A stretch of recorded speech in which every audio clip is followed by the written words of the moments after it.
Sometimes I'm gaining, then again I'm losing.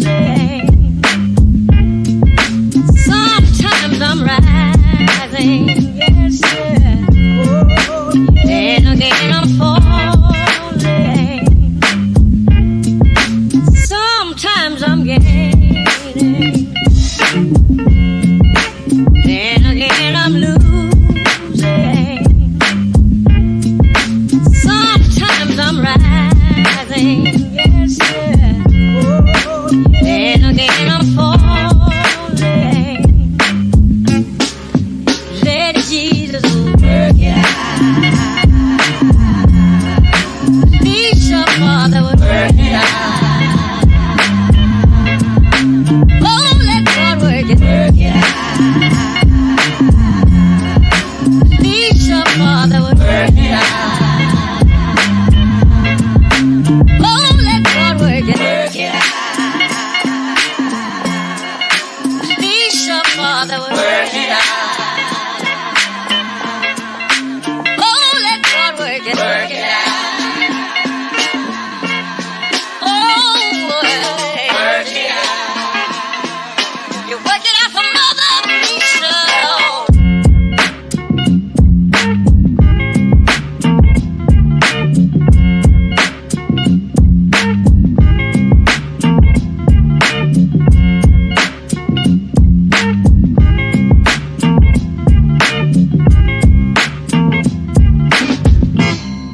Sometimes I'm gaining, then again I'm losing. Sometimes I'm rising, yes, yeah. Then again I'm falling. Sometimes I'm gaining, then again I'm losing. Sometimes I'm rising, yes, yeah. Then again I'm falling. Let Jesus work it out. Please, your Father would work it out. Oh, let God work it out. Please, your Father would work it out. Oh, let God work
die before I wake.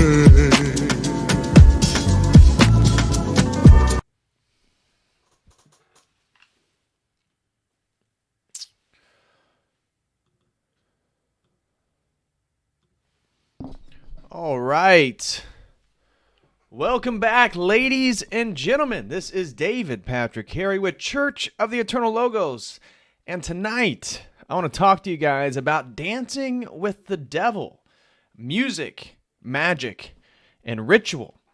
And so obviously tonight we're going to be diving into the very controversial event known as Astroworld, and Travis Scott, the very prominent pop cultural figure and rapper, musician, husband to Kylie Jenner, and his recent concert, which seems to be replete with obvious satanic symbolism, of which we are told 8 people have died. Now, I heard yesterday that was up to 13 people.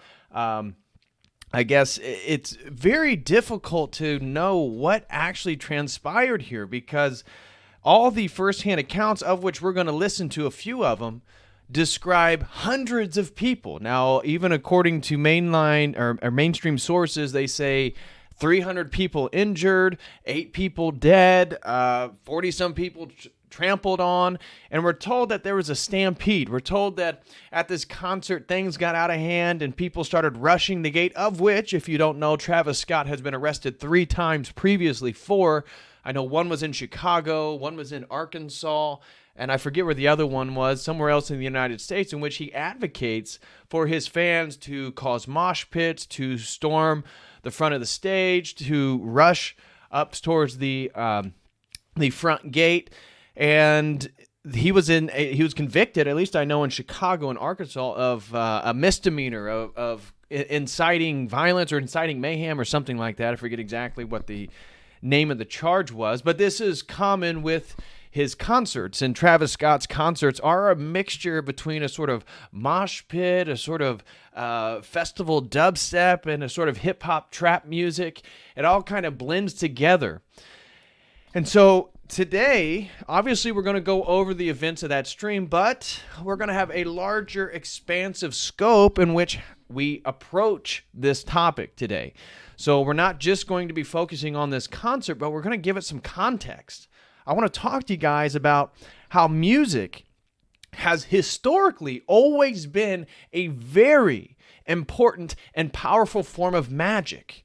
For those of you who don't know, incantational magic is the speaking of magic through incantations, through sort of prayers, through poems, this type of stuff. And you'll see that if anybody who's read Aleister Crowley would know that when you read the sort of thelemic magic, it's filled with rhyming, words, wordplay, puns. And I've told you that the nature of magic is linguistic. But magic is also about invoking deep emotional states, and this is how you perform deep magic. And this is common. You can look at the history of Celtic bards. You can look at shamanism. Shamanism, if you're not aware, if you look in the Amazonian forms, the shamans sing these songs called Icaros. And Icaros, these magical incantational songs, kind of demonstrate the magical efficacy of a shaman. And this is a prehistorical tribal organization of religion in which the shaman can sing these Icaros, and then people under, for example, a state of ayahuasca, the entire tribe can see the song. When they describe the song, they don't say, "Oh, I love that melody." They say, "I loved the blues and the violets," and how it wrapped around that sort of majestic purple. I loved how he mixed all the greens together. I love the landscapes that he created, because under these states, the shaman, his language becomes visible. Now, obviously, we as Christians understand that Christ the Logos is the Word of God, of which the entire created universe is manifested from. In a way, it was spoken into existence. And so magic itself is always reiterating the process of God's creation through the use of language. And so you look at these tribal states and you see how they know that trance states, the manipulation of people's, their energetic, their emotional inward states can be manipulated through drums, through beats. And so when we look at disharmonic music and much of the contemporary music scene, I would argue that this is a form of magic ritual through music. And obviously people are wondering at the Travis Scott concert, was this a sort of satanic sacrifice?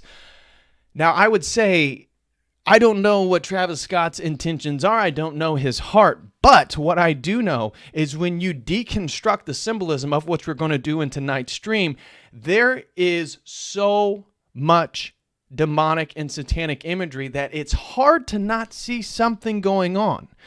And even his wife, Kylie Jenner, the 24-year-old billionaire, and you may be scratching your head, a 24-year-old billionaire? Yes, Kylie Jenner, her recent makeup line called Nightmare on Elm Street, of which we'll get into this, the photo shoots that she's done for her new makeup line, again, her covered in blood, a naked Kylie Jenner body of which she is sort of taken the reins from Kim Kardashian as the ideal feminine figure. And it is all plastic. It is all surgical, her shape, her body, her face, her lips. But her cosmetic line is arguably the largest in the world, one of. And so this makes her arguably the youngest or one of the youngest billionaires in the world. A lot of power. How did she get all that? Again, I don't know. But we're going to look into this because this is the wife to Travis Scott. And as somebody already highlighted, and I wanted to mention in the opening here, for those of you who don't know about Tavistock, no, that's not a person. Tavistock is something that you need to go to Jay Dyer's work, Dave McGowan, and what was going on in Laurel Canyon. Now, I'm not an expert on this, and Jay can speak and wax way more eloquently than I could. But if you don't know what Tavistock is, and the intelligence agencies, the CIA, using music, the Doors, for example, who was Jim Morrison's father? And how was that related to false flag operations in Vietnam, potentially? So that's something, and I'm not going to dive down that rabbit hole, but that's something to look into. But you can't help but notice, as I mentioned, magic is all about wordplay. It's about puns. It's about rhyming. Read Aleister Crowley. And so when we look at Tavistock, it's hard not to notice the similarities of which Travis Scott rhymes and sort of linguistically coincides with Tavistock. And is Travis Scott, was he picked out before he was famous as somebody who is already sort of selling themselves for something larger? Again, essentially making the great deal of selling one's soul to the devil. Is that why then he was matched with Kylie Jenner? Is this true love, or is this sort of an artificial world constructed of these people who have in a way sold themselves? Well, we're going to talk about this. And related to all this magical stuff is the efficacy of rituals themselves. What is a blood sacrifice, and why is blood sacrifice the highest and most efficacious form of sacrificial magic itself? Now, there's all types of sacrifices, right? And as we know as Christians in the Old Testament, that they were doing sacrifices in the temple that which then was prophesied and destroyed by both Daniel and Christ. That temple no longer exists. The Pharisees and the Jews selling you the goats, selling you the animals to have their blood sacrifice, it no longer exists. Christ, in a way, ends it, but also fulfills the entire process of blood sacrifice. Because what is the purpose of a blood sacrifice? What is the purpose of Moloch? I've talked about previously, Moloch is the ancient deity, the Canaanite deity for human sacrifice. This is why the Jews, following the ways of the pagans and their society, would offer their firstborn children to the deity Moloch as a blood offering, as a human sacrifice for worldly things. They want good weather for their crops. They want good finances for their family. They want to find good health for the people around them. And so they're concerned with worldly things. They would offer their own children in exchange. This is a blood sacrifice. And Christ, I would argue, is the fulfillment of all blood sacrifices. And ultimately, whether it be for Moloch or whether it be for potentially the Astroworld festival itself, why would somebody perform a blood sacrifice? It's because magic is real. And magic is all about me manifesting my will onto the world. You see, we as Christians are called to follow God's will. We're called to sacrifice our own will. And read Matthew. Christ says he no longer asks for blood, he asks for mercy. Our sacrifice is our own pride. Our sacrifice is the things that hinder me from following God's will. This is what Christ calls us to sacrifice after the resurrection, after his ascension, after the work has been completed. But we then are still pervasively around us is still people sacrificing for the purposes of their own desires. And so again, interestingly, this was the night that Kris Jenner, the mother of Kylie Jenner, it was her birthday. Now, was this a sort of satanic ritual sacrifice for the manifestation of her own birthday wishes? I don't know, but I find that interesting. Again, shout out to Dr. Mo. Thank you, brother. Just got back from California, and Dr. Mo is actually who I was staying with. So shout out to Dr. Mo. Thank you, brother, for the hospitality. God bless you, man. And so we look at Moloch. We can look at Bohemian Grove. For those of you who don't know what Bohemian Grove is, this is a sort of elitist, and this is like old hat stuff. I mean, if you don't know what Bohemian Grove is, you're a little late to the party. But this is where the sort of world's elite, many of the political players in America would go to. I believe it's Northern California, sort of all-exclusive, men's-only outing. And what would they do there? Well, they would have homosexual orgies. They would sleep with other men. Alex Jones famously broke into Bohemian Grove and recorded their mock sacrifice of a virgin girl to, what is it? An owl, Moloch, there at the Bohemian Grove. And interesting, we're going to see Moloch reappear in the imagery of Travis Scott's concert. Wow. Huh. What's going on there? Travis Scott has imagery of an owl at his concert that looks very similar to that of Moloch, of which human sacrifice has ritualistically and historically been offered to. Wow, what is going on there? And so the point is that the false light of Lucifer always leads us astray. And I want to show you some of the stuff regarding Travis Scott's concert. But we can look, as I said, Kylie Jenner is a 24-year-old billionaire through her makeup line. And who was Lucifer? Lucifer was the most beautiful and the most powerful of God's created angels. And so as the most beautiful, we see Kylie Jenner as one of the wealthiest people offering girls the cosmetics, of which she herself and her own aesthetic is a sort of false aesthetic. It's totally, entirely constructed through surgery, through a sort of manipulation, through her will, manipulating which God actually did create.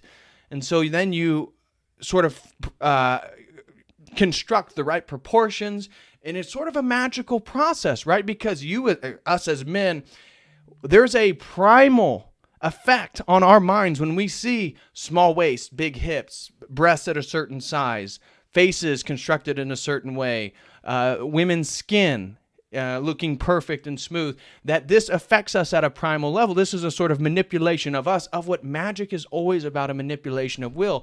But at the highest form, it's the manipulation of my will over your will, And so I can't help but notice that Kylie Jenner, being a 24-year-old billionaire, off the use of makeup, is a sort of magical process that reiterates Lucifer himself. And the men around these women, you can look at Lamar Odom. What happened to him? Went crazy after dating one of the Kardashians. What happened to Kanye West after being with Kim Kardashian? What happened to Bruce Jenner?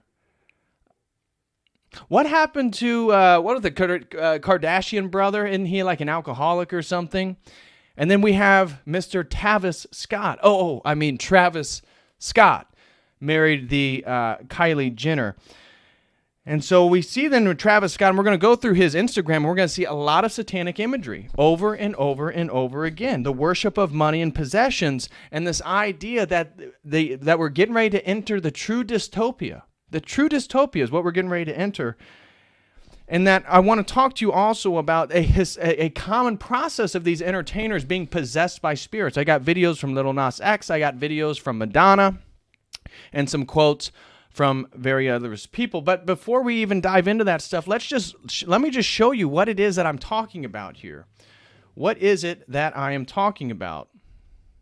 So here we have, can I zoom in here on the Twitter? Okay. So here we go. We're going to show you a few different things here off my Twitter. So this is the first one, Astrofest.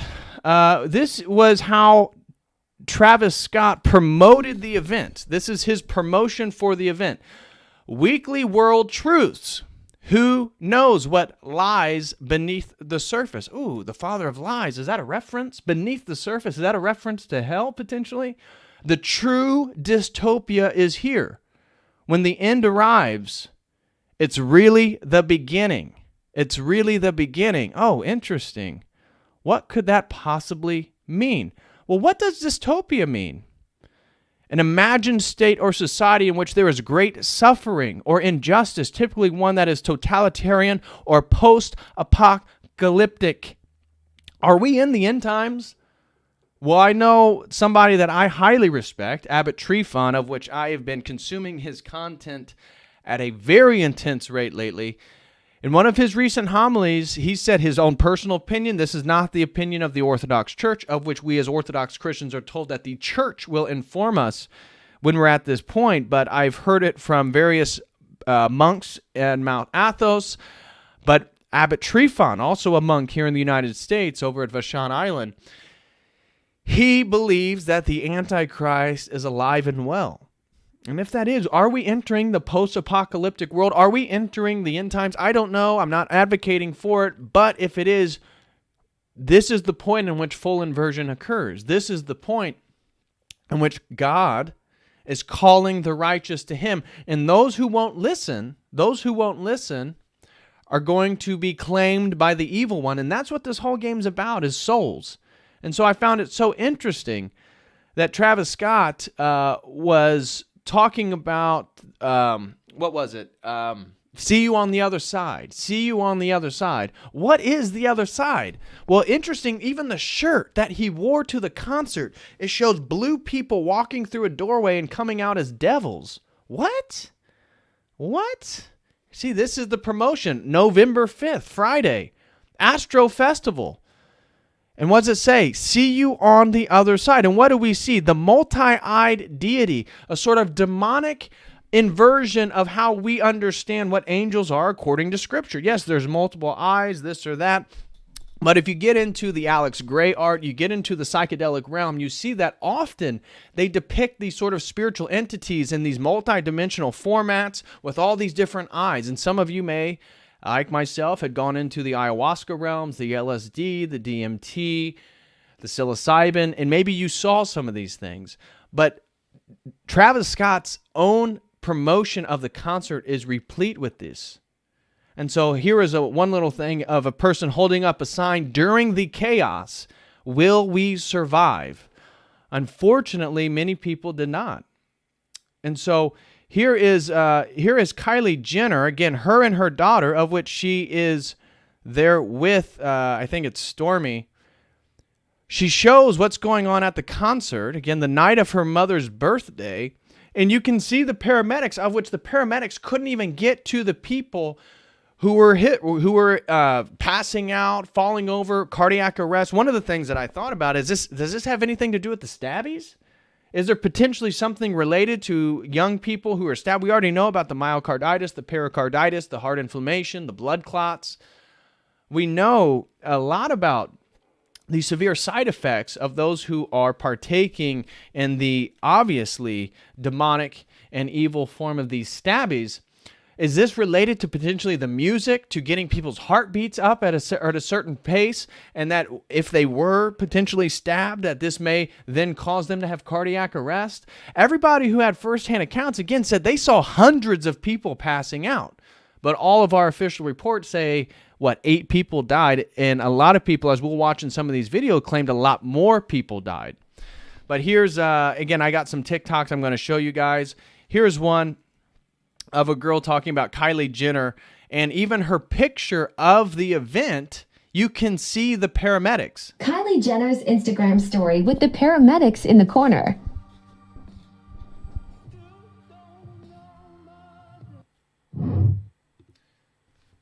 You can, strange, right? And she made very little comment on actually what happened. Here we go. Death disturbing image. I'm in shock about the Astroworld Festival deaths and injuries. Rest in peace to the 8 lives lost. I'm genuinely in shock, putting myself in these people's shoes, knowing the full danger. This image and scenario is terrifying. Well, what do we see? What do we see? Bodies everywhere. And look at the terror on these people's faces. Look, people just passing out. Look, I mean, this person over here, their face is so light. I can't actually show you, but I mean, this is scary stuff. Just passing over. Now, again, we're told only 8 people had died, but very, very disturbing and shocking images. Here's Stormy watches her dad, Travis Scott, perform at Astroworld. And then looky here. So this is the entrance to Astroworld. This is mimicking a very famous painting of Christ harrowing of hell, done by Hieronymus Bosch. For those of you who don't know, this is the actual painting right here. This is Christ harrowing hell by Hieronymus Bosch. You'll see here on the left side, Christ knocking down the door, the gate to Hades. And what this is this is depicting that after Christ's crucifixion, of which his human nature died, because Christ was fully human and fully God at the same time, God's nature can't die by definition. And so Christ's human nature is crucified, dies on the cross, he descends into Hades. He kicks down the doors of Hades. And in so doing, you can see this being depicted here in this work from Hieronymus Bosch in the 15th century, 16th century work. And you see this huge head here. Again, you see the demons dancing. You see the dead bodies everywhere, laying on the ground, the heat, the flames. Again, and we're going to hear first-hand accounts of people who couldn't breathe during the festival. They said, oh my God, it was like being in hell. And maybe it was. Maybe it was. It's not that Hieronymus Bosch is depicting the most accurate form of what hell is. It is, in fact, that Astroworld and Travis Scott depicts their events based on Hieronymus Bosch's depiction of hell, which is something a little bit different. But why would they deliberately go out of their way to demonstrate or have the semiotics of the event of Astroworld, Travis Scott's concert, as being in hell? And we'll see, interesting enough, even the stage itself is set up like an upside-down cross. Was that on purpose? Was the upside-down cross actually leading people into a demonic experience of hell itself? Was Travis Scott possessed by something during this event? Well, we're going to get into all this stuff. So this is Travis Scott's event, and then this is, again, what I just showed you, the harrowing of hell by Hieronymus Bosch, which is, as we said, this was made in 1490, so the 15th century, and the full work actually exists over in Venice. So then we can go up here. Again, bro, you literally cannot make this stuff up. True dystopia. Right? This is Travis Scott's own Instagram, of which I'm going to show you guys on his Instagram. It is mind-blowing to see some of this stuff. It really is. There we go. Let me go down there. It really is to see some of this stuff. Dystopia, this is basically what I showed you before. And then this is his event. He's got all this merchandise. See you on the other side. What side is that? See you on the other side. See you on the other side. Interesting. And then Travis Scott's Astroworld Festival. 8 people dead. 23 people were hospitalized. 1 person injured who was 10 years old. And 300 people were treated throughout the day. 300 people. Now, one of the other anomalies is that the event said that they sold 100,000 tickets, but said that only 50,000 people were in attendance. I thought that was a little strange and interesting to say, nonetheless. But here's a little disturbing footage. So prepare yourself, guys. There will be profanity in some of these videos tonight, so just prepare yourself. You're going to see some disturbing footage. You will probably see things that may affect you. They may stick in your memory, so if you are bothered by it, just turn off the stream, go somewhere else. This stream may not be for everybody. But here is a video of some of the events that occurred.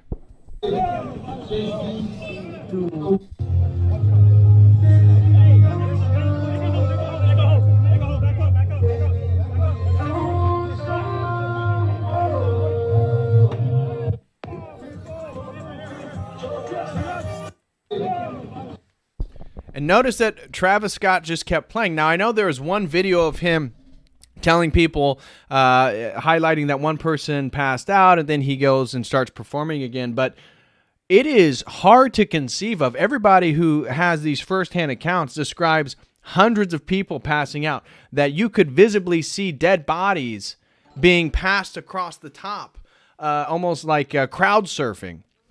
And there's no way he did not see this. And in fact, we even see 2 gentlemen hop up on stage, and what we're told, or what people speculate, were actually told him what was going on in the crowd. He waves them off, and I have this video, and it's going to be very disturbing and interesting, I'm sure, for many of us to watch.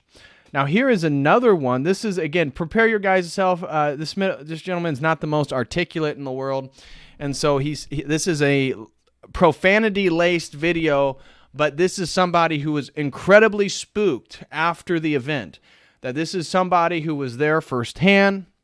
What they're going to describe, just for their lack of ability to fully articulate it without saying the F word every few words. So again, brace yourself. There's a lot of profanity here. But he's talking about how there's dead bodies everywhere. He literally was watching people die in front of him. And that just around where he was, at least 10 people were passed out, what he perceived to be dead, that they were dragging bodies from general admission into the VIP section, and that the people in the VIP were upset first that they started passing these bodies into the VIP. You're going to hear him again use very profane language here, so prepare yourself. But you can sense this guy's terror because he was a big fan of Travis Scott. He claims to be a rapper wanting to be a rapper, and that he was greatly influenced by Travis Scott. But he said after witnessing this experience, there is no doubt in his mind that Travis Scott was possessed by a demon, and that this entire event was demonic. So here, check this out. Again, prepare your guys' self. This is highly laced with profanity. These people about to lose their motherfucking lives, you know what I'm saying? So I pull out this one boy. This boy, he probably like 14 years old. This is a little bitty teenager, bro. This one lady, I kid you not, in the fucking VIP section, literally put her hands on this boy and associated this boy and started hitting him like, didn't I tell y'all don't jump the fuck over? So I end up screaming like, bitch, who the fuck is you to tell somebody what the fuck they can do? Like, bitch, this ain't your motherfucking concert, bitch. Don't nobody give a fuck about what motherfucking ticket you paid for. Like, these people need some fucking help. So I'm helping people, I'm pulling people out. And like, it just felt like we was like literally like in fucking hell, bro. Like, it felt like we was in a concert in hell. You couldn't breathe. You couldn't see. Like, just imagine all the people they gonna find tonight who was in that crowd, who nobody could see, who nobody could hear, who passed out, and everybody was just trampling on top of them the whole fucking concert. Like, I'm thinking it's probably gonna be like at least 100 people who dead tonight. Like, I kid you not. Like, in the VIP section, it was so many bodies laid out. People was getting pulled out who was fainted, and the medics were trying to give them CPR, and they was flipping them over, and like they was literally turning them black and blue. Like, I never seen death in my fucking life, bro. Just by me alone, it was probably like 10 fucking people laid out dead. And like, once the medics tried to help them, they wasn't responding. They moved to the next person. it was nothing they could have do. Like this shit really fucked me up and like really spooked me tonight. Like that was like some demonic shit. Like, and what was so crazy, like people were screaming help, trying to tell Travis Scott. They was like help. The whole crowd was just going like help, help, help. And he just kept going, bro. It was like, that shit was scary, bro. It was so demonic, bro. And mind you, y'all see the type of music I make. Y'all see everything, like, you know, like I've been so heavily influenced by Travis, but like after tonight, bro, like God really showed me, like, you know, like stay away from that shit, bro. Like that shit not for you, because like he sacrificed so many people's lives tonight, like for real. Like so many people's lives are gone tonight because they want to go to a fucking Travis Scott concert and have fun. You know, he influenced people to be raging and all this shit. So many people broke in and it was just chaos, bro. It was a living fucking hell, bro. Imagine seeing all those dead bodies, and that was just by me. And the shit got so bad, I was sitting on top of the gate. I was pulling so many people in, helping so many fucking people, and people was just screaming. So that's one account. Now, I have a few more that I want to share with you guys. But let me just do this Twitter, and then we're going to do a quick housekeeping, and then I got lots and lots of stuff that I want to dive more into, you guys. So here we see another post. Here, let me get back out of this.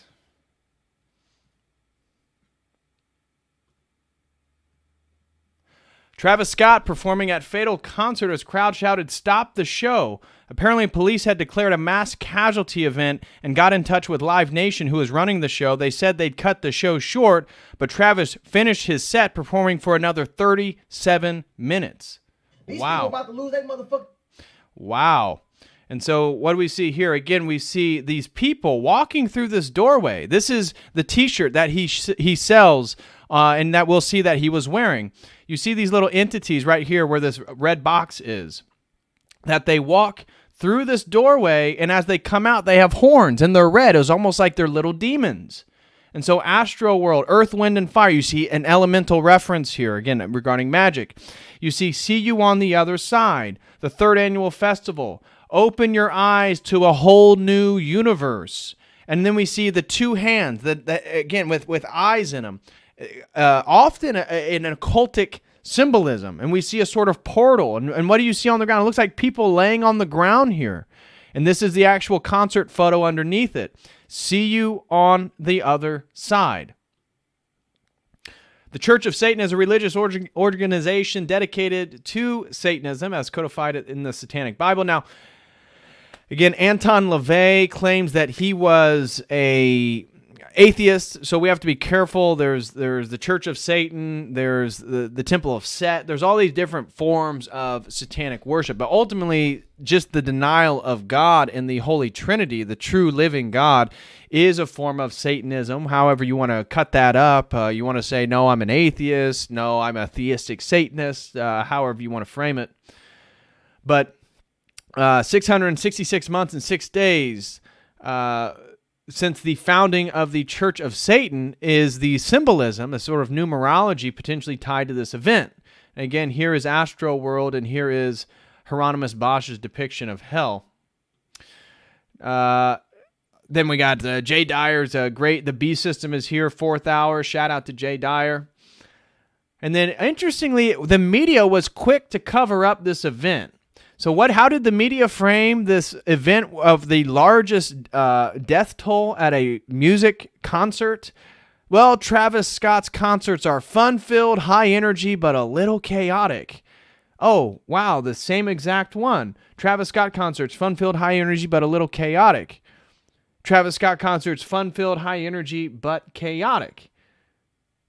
Now, it is the same article in regards to the author there. But very interesting how they were framing this event.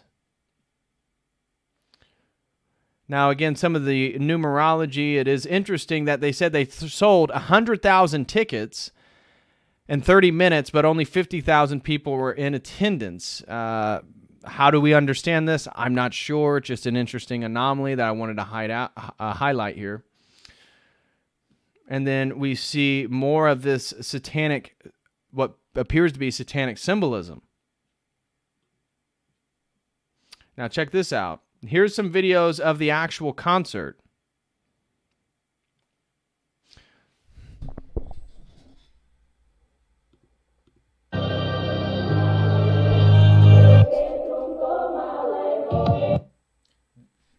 that is Moloch. That is clearly a reference to the owl deity. And why at the Bohemian Grove, why do they have a mock sacrifice to a ritualistic owl? Because an owl can see in darkness as if it is light. An owl is a creature that sees perfectly, and it's an ethereal, it's a flying creature at night. It's a carnivorous, it kills creature, a bird. And so this Moloch and the owl have been sort of used in different ways, symbolically speaking. So look at the symbolism here. We see, first of all, we see a dove. And how do we depict the Holy Spirit as Christians? The Holy Spirit, again, at Christ's baptism, comes down to us as the dove of peace. And the Holy Spirit is the breath of life, of which when we watch a little bit of Madonna clips that I'm going to show you guys here in a few, she does the exact opposite. It's her breath that actually kills people, as the Holy Spirit gives us breath and gives us life. But we see a sort of mocking of the Holy Spirit here with this flaming bird, potentially. And then we see his shirt. So this is the shirt that I'm talking about. Look at this. You see blue people walk up to this doorway, this mirror, and then as they come through, they have devil horns. What? What is that about?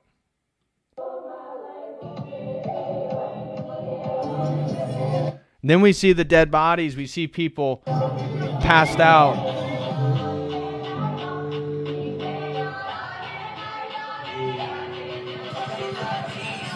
The people trying to get him to stop the show, which doesn't happen. This is a person who ends up having a seizure. This is right off stage to the left side of the stage.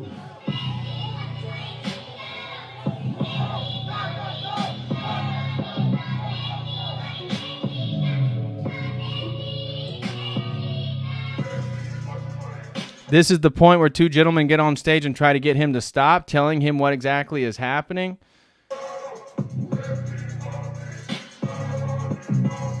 Is that, again, if you see an aerial view, I think I have some more here. It looks like an upside down cross, of which then the entire crowd is surrounding. This is a photo op of Travis Scott. Again, we see the devil horns and him putting them on his own head.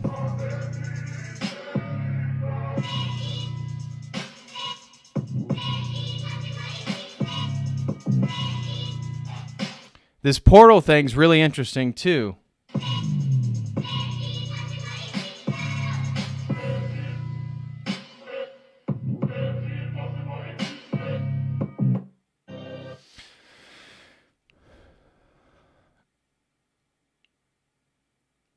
And look at these visuals. These are very interesting visuals here that I want to show you guys. This is towards the end of his concert. And you see the visual of a hand. It's almost like this hand... The hidden hand, right? The hidden hand of the world. Who is the hidden hand of the world? Clearly, it's the evil one. And it's like the hidden hand comes out at the end of the concert and shows who's really in control, who's really the mastermind behind the puppet, the Travis Scott creation, Travis Scott. Look at this.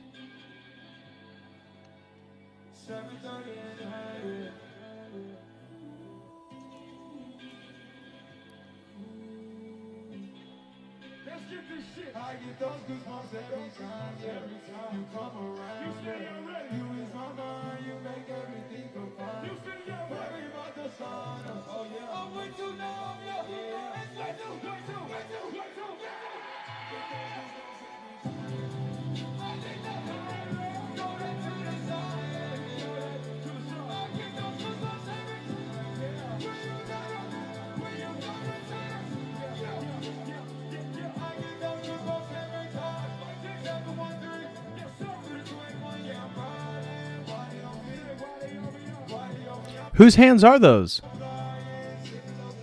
Very interesting symbolism, guys. Very, very, very interesting symbolism, no doubt. Okay, that's enough of that.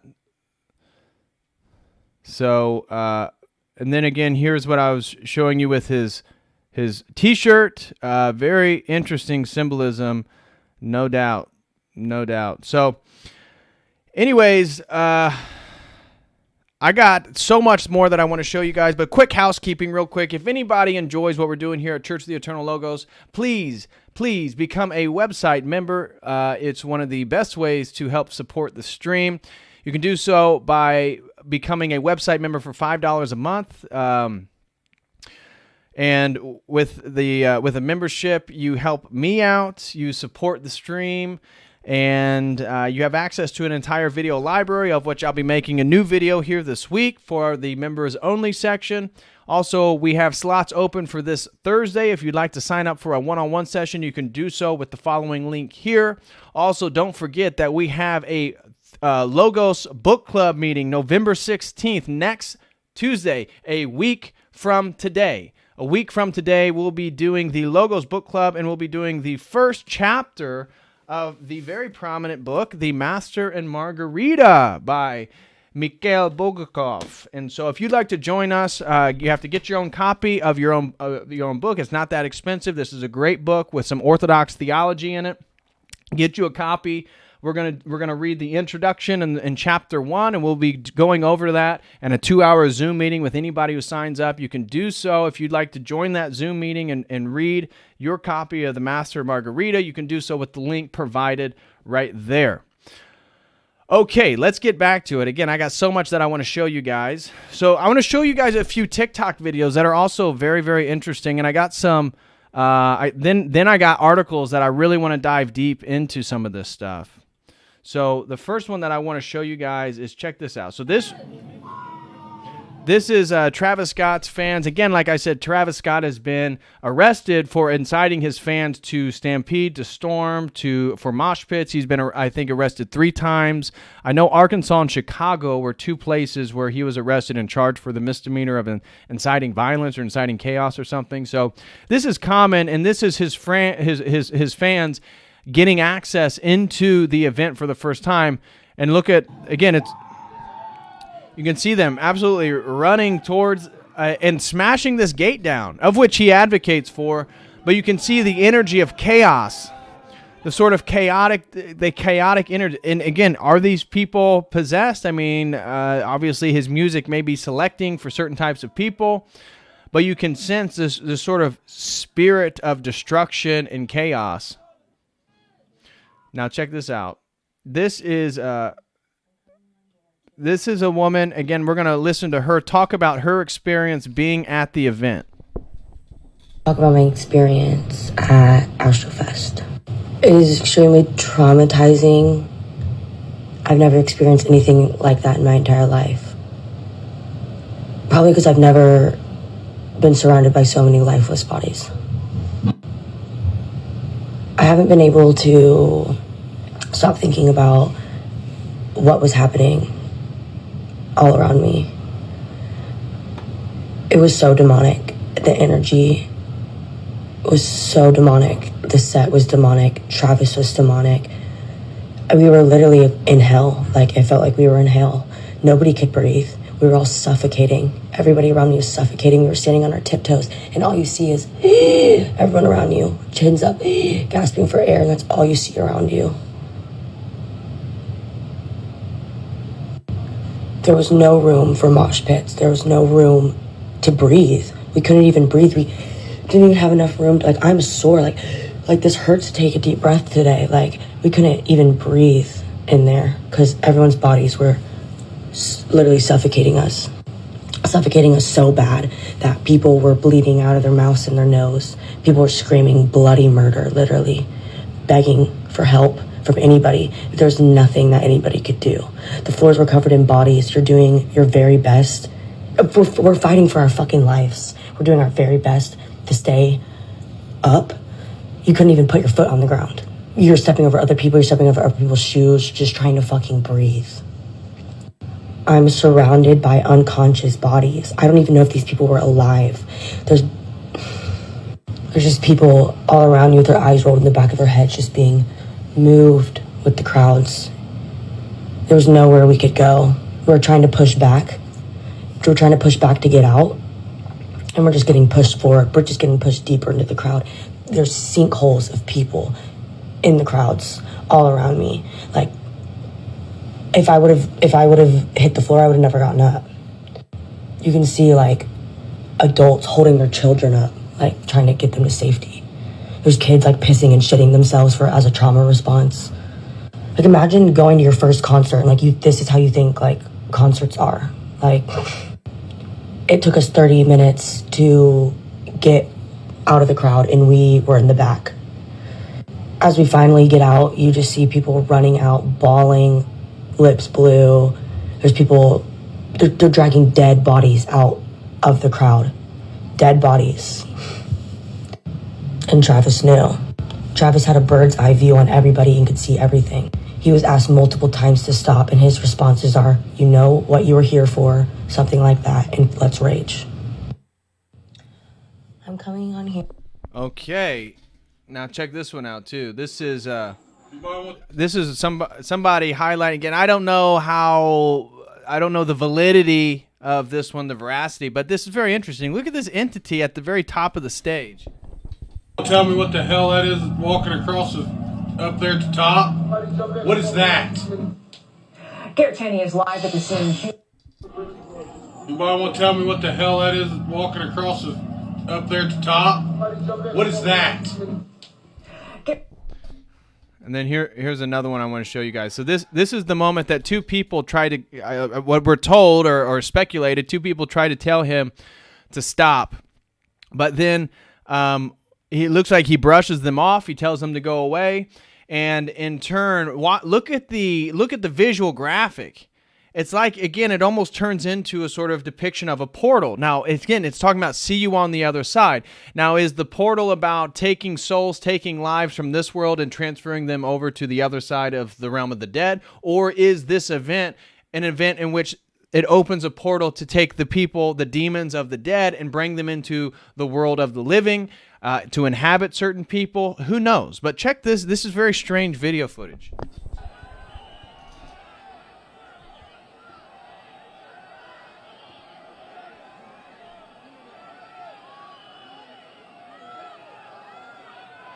What the fuck is that?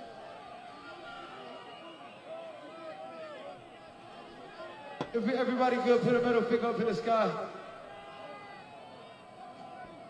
Okay, where my guy, man? Come on.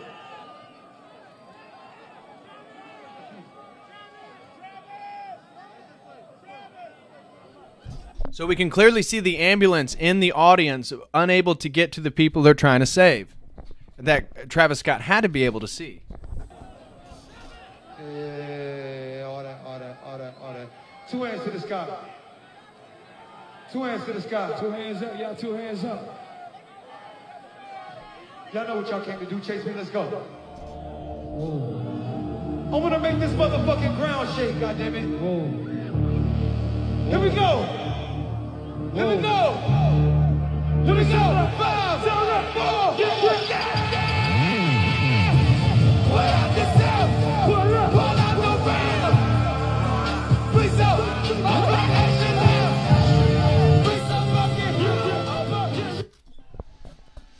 And very, very strange stuff, right? And so this brings me to the first article I want to read with you guys is that what magic and music, again, is a historical process that has been used throughout the ages. Again, I highlighted, look at Celtic bards, Druidic bards. Look up shamanic Icaros and how shamans battle each other through music, through song. And so this article right here talks about how, again, the history and use of music and magic tied to witchcraft, obviously, in modern society may not treat music as a magical thing, but once music was considered to be one of the highest forms of magic. When someone sang or played an instrument, it was often to honor the gods or tell a mythical story. In medieval Ireland and England, a bard was a poet who weaved magical tales with his music. Often a bard played an instrument like a harp while singing tales of older times. The bards and musicians carried on the knowledge of their people. If we look back to ancient times, drums and other instruments were used to celebrate holy days, evoke trance-like states. Again, you can think of the drumming emphasis of much of contemporary music. And again, creating an emotional state, but also a trance-like state. So then you look at the demonic symbolism, the semiotics of these concerts, and if you are in a trance-like state, a sort of hypnotic state, you are way more suggestible. This stuff can get into your subconscious. Or music was used as the announce to the start of a battle. The people in ancient times who sang, danced, and made their music were once thought of spiritually gifted individuals. Music's history is a magical one. We have only to look back at previous times. And so here, music magic is still used, is still alive and well in modern times. You might not see it in the mainstream music industry, but I would say that's exactly what we see. Because if we flip over here, for example, to Madonna, and now I'm going to mute this so I don't get this stream taken down, but you can see I have the captions on. So we see Madonna sort of mocking Christianity. Okay, this is Eurovision 2019. So this is May of 2019, of which some of the symbolism seems very provocative. It's almost like it's pre-shadowing, that it's prefiguring COVID itself, the pandemic. And so you see these people with gas masks on. Why would you need a gas mask? Yet they're dressed like monks. And so they're doing a sort of monkish chant. And you see her bowing down. This is after it goes all the way back to ancient Egypt. You see that on the front of her dress. You see the X marks the spot, both on her chest and her left eye. And then look what we see. We see an Orthodox priest. We see a Catholic figure. We see, looks like a couple Catholic figures, potentially the Pope. We see the mitre hat. But certainly the central one, well, that's an obvious figure of an Orthodox Christians. What? They think we are not aware of their crimes. What is she getting at here? Huh. Interesting. Then this is the Orthodox. We know, but we're just not ready to act. Again, this is less than a year before COVID. Here. Okay. And she's grabbing this young girl with the gas mask, pulling her hair back. The storm isn't in the air. Oh, maybe like the virus, right? The storm that's not in the air. Where is the storm, Madonna? Where is the storm? The storm is inside of us. Oh, is the pandemic really all about the spiritual warfare that we're in? Coming to the future. Does that insinuate a sacrifice? Not everyone is coming to the future, Madonna says. Not everyone is learning from the past. Interesting. What does that relate to? Could it, again, be significant of a ritualistic practice deeply embedded into these rituals and different... Not everyone that's here is going to last. Are some of these people going to be stabbed? Are they going to get the myocarditis? Are they going to be consumed by their own sin? Are they going to be consumed by their own temptations and passions? What is she... And then look at her hand. It's almost... seems like it may be referencing Baphomet itself. Again, the sort of hermaphroditic goat.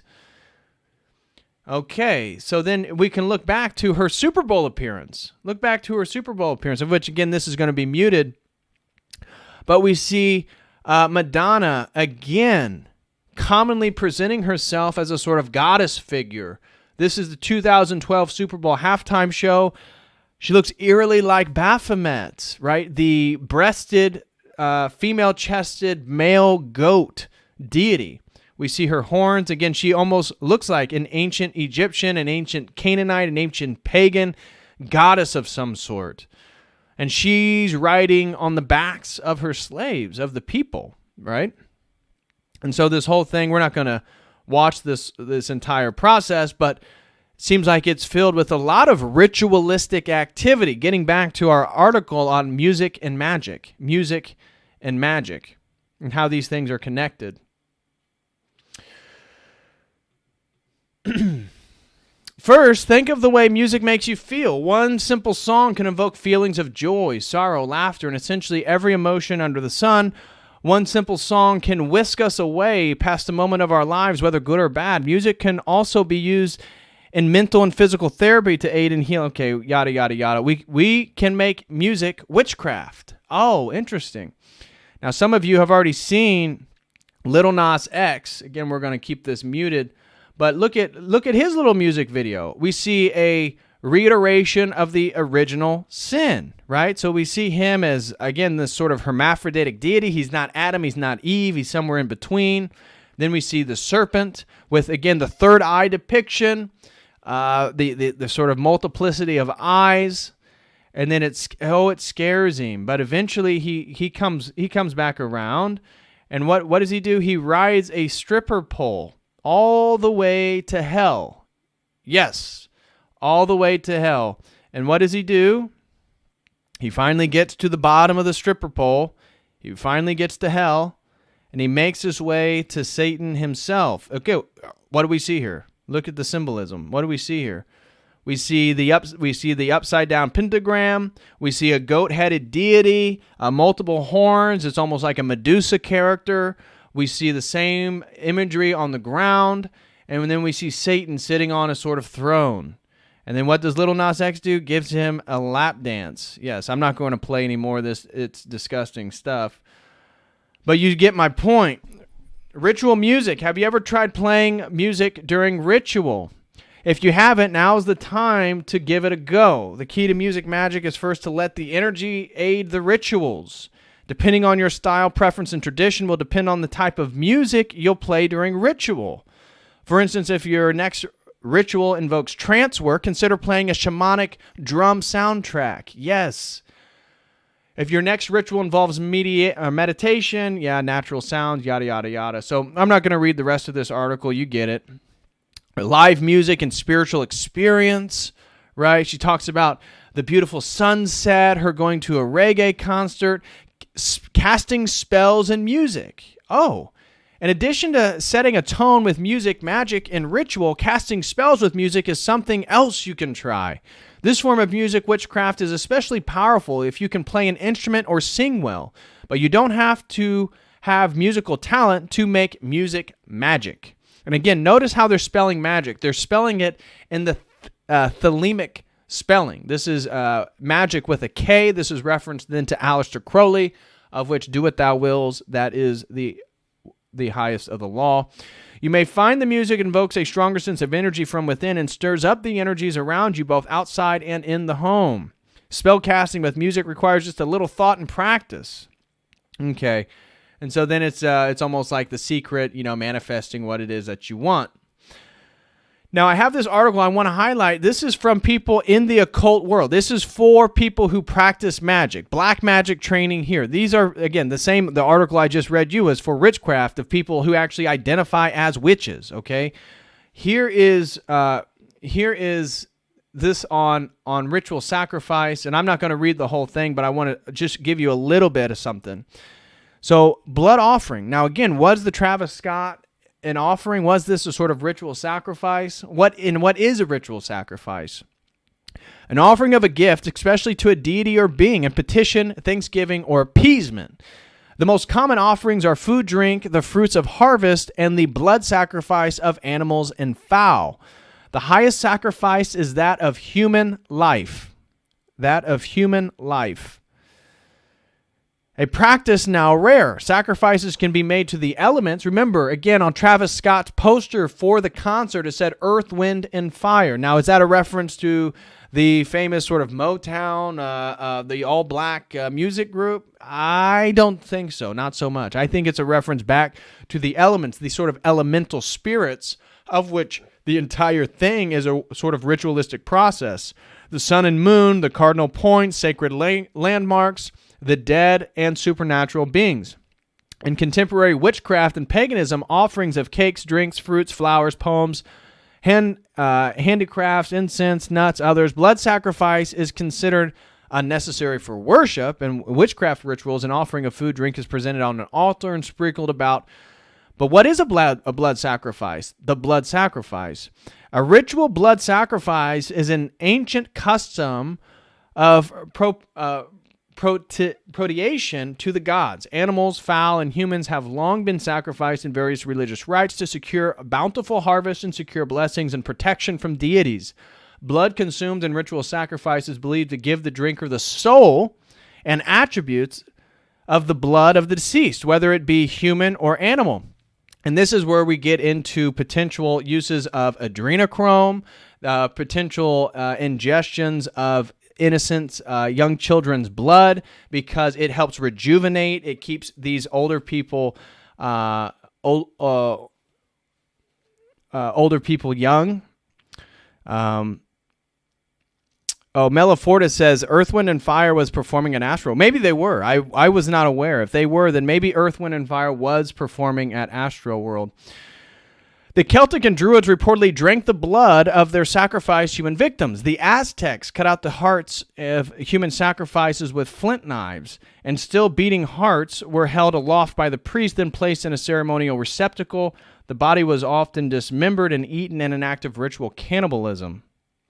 Now, again, I don't want to get too deep into all that, but what is really interesting in this article right here, that I want to read some of this to you, this is on the satanic entertainment industry. And again, this was written June 14th of 2019, but look who is in the photo. It's Travis Scott. It's Travis Scott and some of his friends, and what appears that they are getting ready to perform a ritual. Wow. Interesting stuff here. Now, this is a very interesting article, and if you would like to read it yourself, you can do so. I'll post the link right here.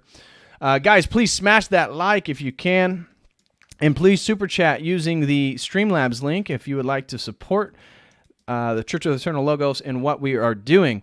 So, interestingly, that the photo of this article is Travis Scott himself, written 2 years previous. 2 years previous. Now, where is... here it is. So, I want to start right here. It is extremely important to identify which types of music are harmful to the human psyche, which are negative. The vast majority of pre-1950s music calibrates in our consciousness as positive, and positive consciousness in turn creates high levels of confidence and a healthy self-esteem. This cannot be said, however, a vast majority of post-1950s music, especially from the 1980s onwards. Its insidious influence on our psyches has no doubt left its mark on us all to a greater or lesser degree, and there is no doubt that certain songs, artists, and lyrics contribute in some way, however large or small, to a huge increase in suicide among the under 25 age groups, which stands at record levels and is no doubt welcomed enthusiastically by the elite in line with their stated policy of huge population reduction. Indeed, music is very strong, very definite physiological effect on people, especially the more impressionable among us. Disharmonic, discordant, and cacophonic music engenders a number of negative behaviors, although those affected are often unaware of the extreme effect it has or is having upon them. When Mick Jagger of the Rolling Stones wrote the song Sympathy for the Devil in the 1960s, this was one of the first examples of Satanism in rock music. To many observers, the occult and Satanism began to expand its influence through such bands as Led Zeppelin, and even the Eagles, a band which is generally regarded as being soft rock oriented. And so the elite now performs its satanic rituals upon us all via our favorite musicians and through all the dozens of pop music TV channels that exist today, and also their contrived, highly ritualistic award ceremonies in front of millions of deluded viewers. And this is where the Super Bowl entertainment halftime shows, these are rituals. And interestingly, you can look at the Weeknd. Didn't he do the last one? I haven't watched the Super Bowl in a couple years now, but you saw him come out. He was like in a hall of mirrors, right? And he comes out and everybody's faceless except him. Same thing with Madonna. Everybody is faceless except her. This idea that everybody is a nobody except the performer, which leads back to the performer as a sort of demigod. And this is where I think, again, the sort of possession of demonic spirits of performers is a real thing. And this is where these things become ritualistic, because magic itself is all about the transference of energy. That's why a sacrifice is good. There's an efficacious effect of human sacrifice, or taking harvest, or throwing money on something, or doing whatever it is. And a ritual is a transformation of energy. That is the point. That is the point. The American researcher and author David McGowan, in his serialized internet story, The Strange Story of Laurel Canyon, relates how most of the popular musicians and entertainers in the 1960s had some connection to the American military and thus to the myriad of intelligence networks. He tells the totally credible story of how these artists are artificially brought to prominence at this time and describes the strange goings-on around the music scene in those days and the insidious influence that these people and their suspect connections had on the music of that period and henceforth from that time. Now, again, this is where you start to think, is Travis Scott and Tavis Stock, are these things related? The fact that, is it artificial that him and Kylie Jenner are put together? How does all this stuff work? Is it a sort of ritualistic magic process in and of itself? I don't know. Is Stormy their daughter? Is this the product of I don't know, and I would hate to speculate. Lord have mercy on us all. And Lord have mercy on Travis Scott and Kylie Jenner and all the entire Kardashian family. Even the Kardashian family. It's known, for example, look right here at Kris Jenner and the whole framework that people say the devil works hard, but Kris Jenner always works harder. Well, what is this a reference to? The idea that she is always, that Jenner's master manipulation skills have become a meme in their own right, and the devil comparison evolved into a ubiquitous loving homage to her branding skills. Yes, a loving homage because of her manipulation. This is a form of magic. Again, it's her will influencing other people's will. This is the worship of will. This is what Thelema is about. This is what Aleister Crowley's spirituality is. Again, it ain't that way. Nobody's talking about keeping up with the Kardashians, yet we're still all talking about the Kardashians. As the saying goes, the devil works hard, but Kris Jenner works harder. And by the grace of Beelzebub, she does it again. What? Jenner's master manipulation skills have become a meme in their own right, and the devil comparison evolved into a ubiquitous, loving homage of her branding skills and then tentacles that seem to guide each of the clan's desired media narratives and perceptions. Oh, the manipulation of perceived reality. You mean magic? Yes, exactly. Among the drama/distractions credited to, or at least rumored to be owned to Jenner's devilish behavior, and then it just talks about some little scandal that potentially was relayed. Let's get back to our article here, though.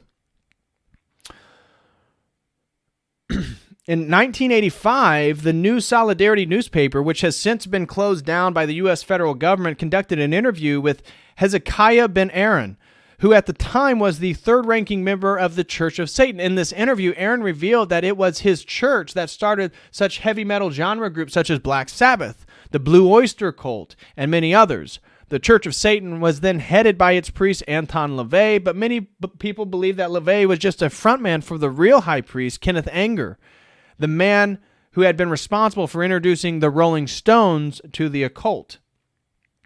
It is a fact that human brain thinks at a rate approximately 8 thoughts per second, and that the eye sees 20 to 30 separate actions per second, but the brain only uses 8 of these to send to the conscious mind. The subconscious absorbs the rest, subliminally and indiscriminately. However, most live musical performances incorporate video screens with their music at 30 frames per second at the standard American television resolution, but they color 8 of the 30 frames differently. They choose which ones we think consciously about and which are subjectively or subconsciously absorbed as programming. Hollywood has used this trick, invented originally by Disney, for many years. It is now illegal in television commercials and regarded as subliminal advertising, which, as most people know, is an extremely powerful conditioning tool. The 8 per second frequency is also used by bass tones or bass drums or lights all together in a concert or live show setting, and this has the same effect upon the brain as does hypnosis. This is its fragments analytical. It fragments analytical thought so that certain mispronounced or difficult to understand lyrics are immediately absorbed by the unconscious mind. Remember, puns, language, rhyming. If we then add in a mix of illegal drugs and fake or real sacrificial blood, create a circle with the pentagon using the stage lights and positions of musicians within it, place large speakers in strategic positions for 13 separate points of origin of musical sound, altogether this constitutes a bona fide black mass replete with sacred geometry. And at this point where it highlights the use of real or fake blood, I want to point out this little image right here. Now, this is Kylie Jenner's Instagram. 280 million. Oh, let me go back. 280 million followers, guys. 280 million followers. Kylie Jenner. Okay? And so this is the wife of Travis Scott. This is Travis Scott for Halloween. He was Michael Myers. This is their daughter, Stormy. And I want to show you her recent photo shoot promoting her new makeup. Oh, interesting. What do we see here? So we see her covered in blood. What the heck is going on here? And this is my Kylie X Nightmare on Elm Street collection launches tomorrow. So this is Kylie Jenner, a 24-year-old billionaire who is, again, owns one of the larger makeup companies in the world, her own brand, selling her new collection that it's a Nightmare on Elm Street, and she's covered in blood. Covered in blood. Here's another photo. And then look what we have. These makeup marks of a beast. Whoa! Did a beast who scratches her arm. Do you see this? Interesting stuff. Now, this is another depiction. And then now you see the symbolism. She calls herself Freddy Girl. My Nightmare on Elm Street Halloween collection launches on October 12th. And so what do we see? Her with these nails. Look at these fake nails depicting, again, the Nightmare on Elm Street. What is the Nightmare on Elm Street?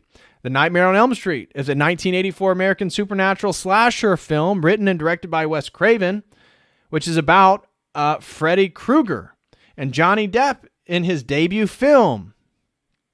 The plot concerns 4 teenagers living on one street in a fictitious town known as Springwood, Ohio, who were invaded and killed in their dreams, and thus killed in reality by a burnt killer with a bladed leather glove. Burnt killer, could it be from Hellfire? Again, I know the movie, but then this idea, remember the metaverse, remember the Matrix, that again, if you die in the Matrix, you die in real life.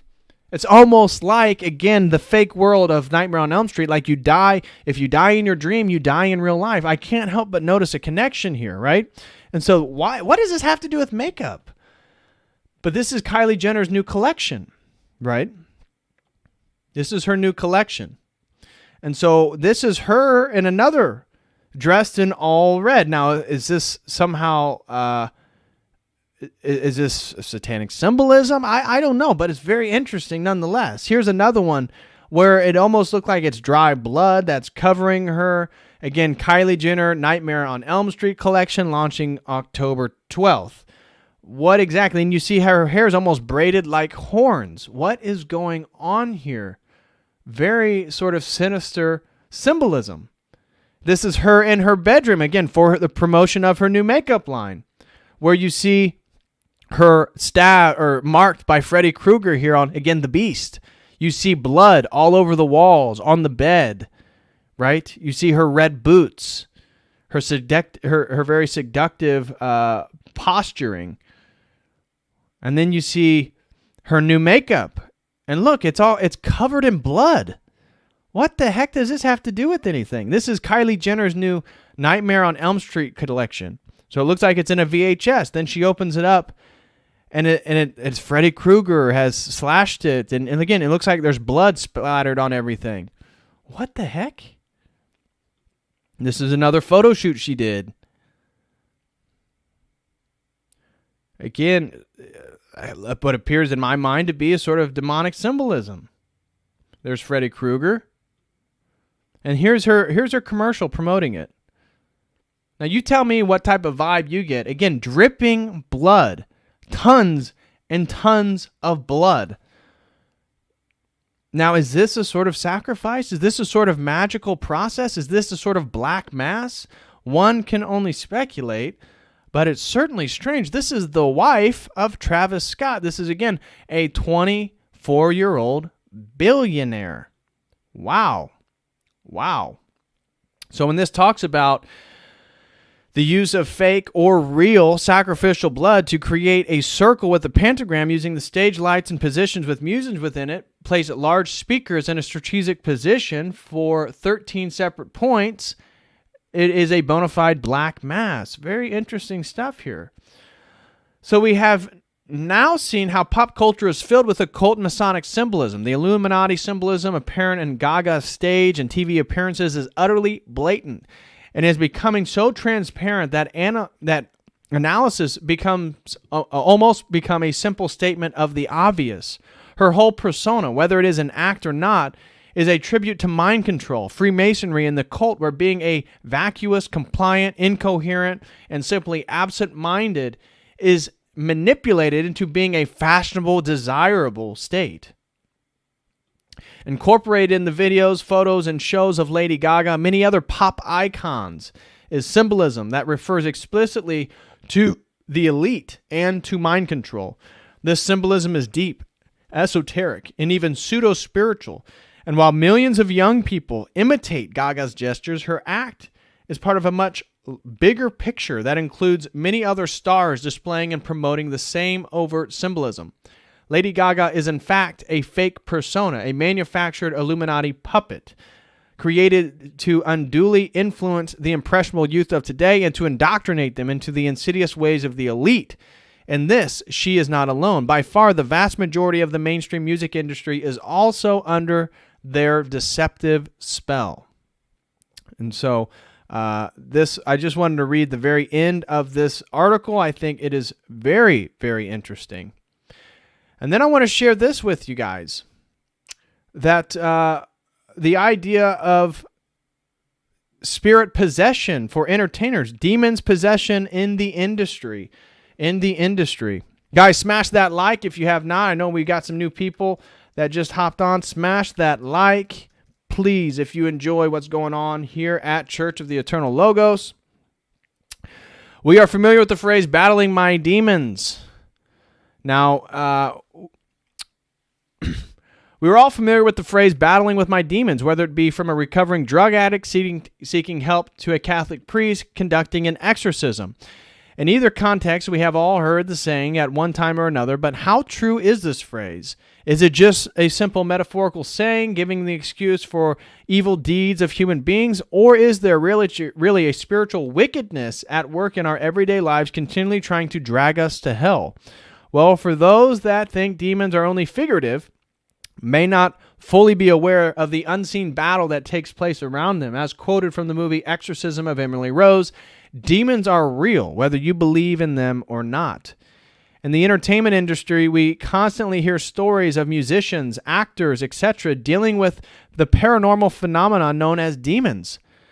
You always raise your eyebrow to the slightly obscured spiritual statement certain celebrities make concerning their personal life and art form. Remember, was it Christopher Bale, the guy who played Batman, who gave reference and thanked Satan for his award? Remember that one? But if we simply look at these artists and actors from the realm of the satanic occult that they are involved in, everything becomes much more clear. In this post, I will carefully analyze the occult behavior in the industry and its correlation with demon possession, inspiration from demons. There has always been the spiritual muse, and the entertainers speak as a source of influence in their creation process.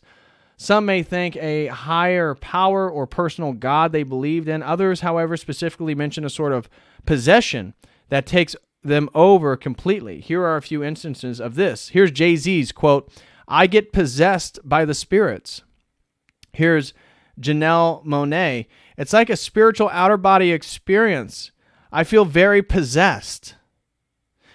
There are many actors who have made statements of spiritual possession. Oddly enough, these same actors have played in a film about the occult or the spiritual realm at least once in their career. Here's Keanu Reeves.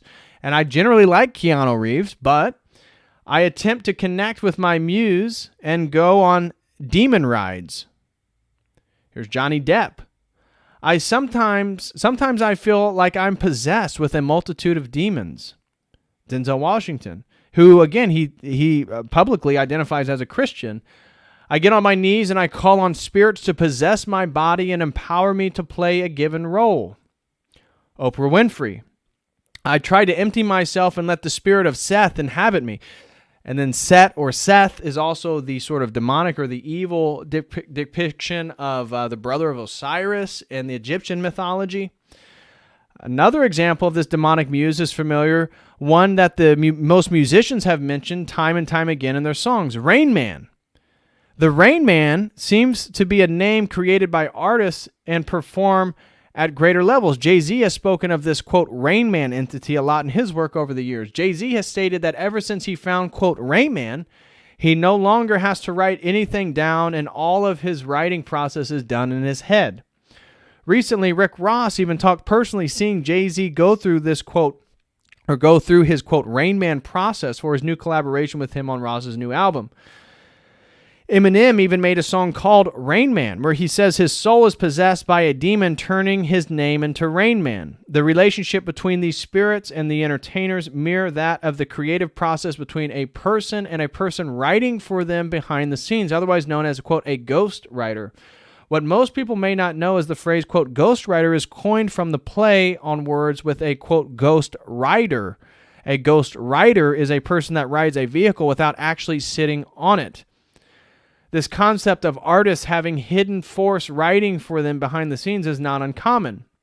More practically, this idea is called ghostwriting. Ghostwriting generally involves an uncredited writer creating ideas for another person, not some spiritual entity. There is, however, a lot of occult folklore surrounding the mystery of ghostwriting. Many have often considered the devil to be one of the most used ghostwriters. Many television shows have often poked fun at this concept in the past. Popular sci-fi thrillers The Twilight Zone and Tales from the Dark Side have both had episodes based on this concept. Both episodes ironically called the, quote, printer's devil.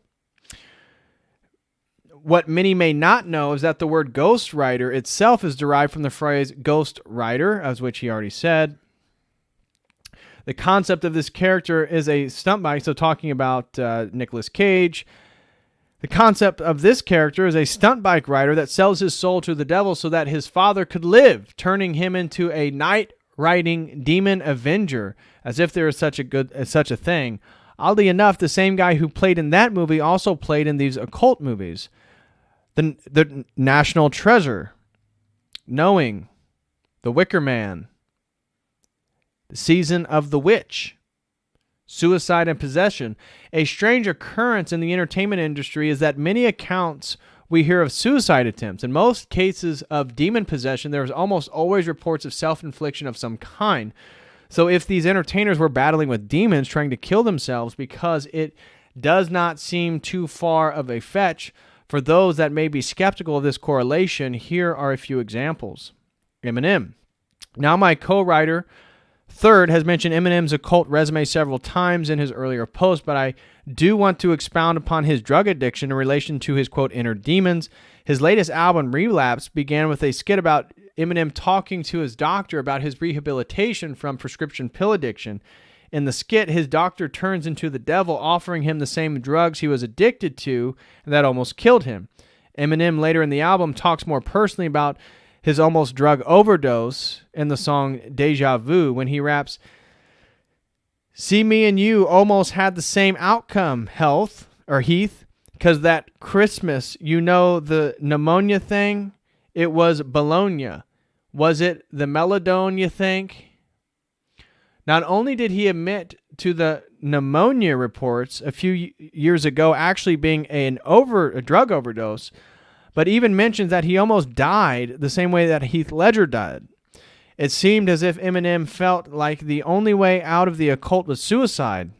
When the suicide attempt failed, he relapsed back into his demonic state of mind, often referred to as his alter ego Slim Shady.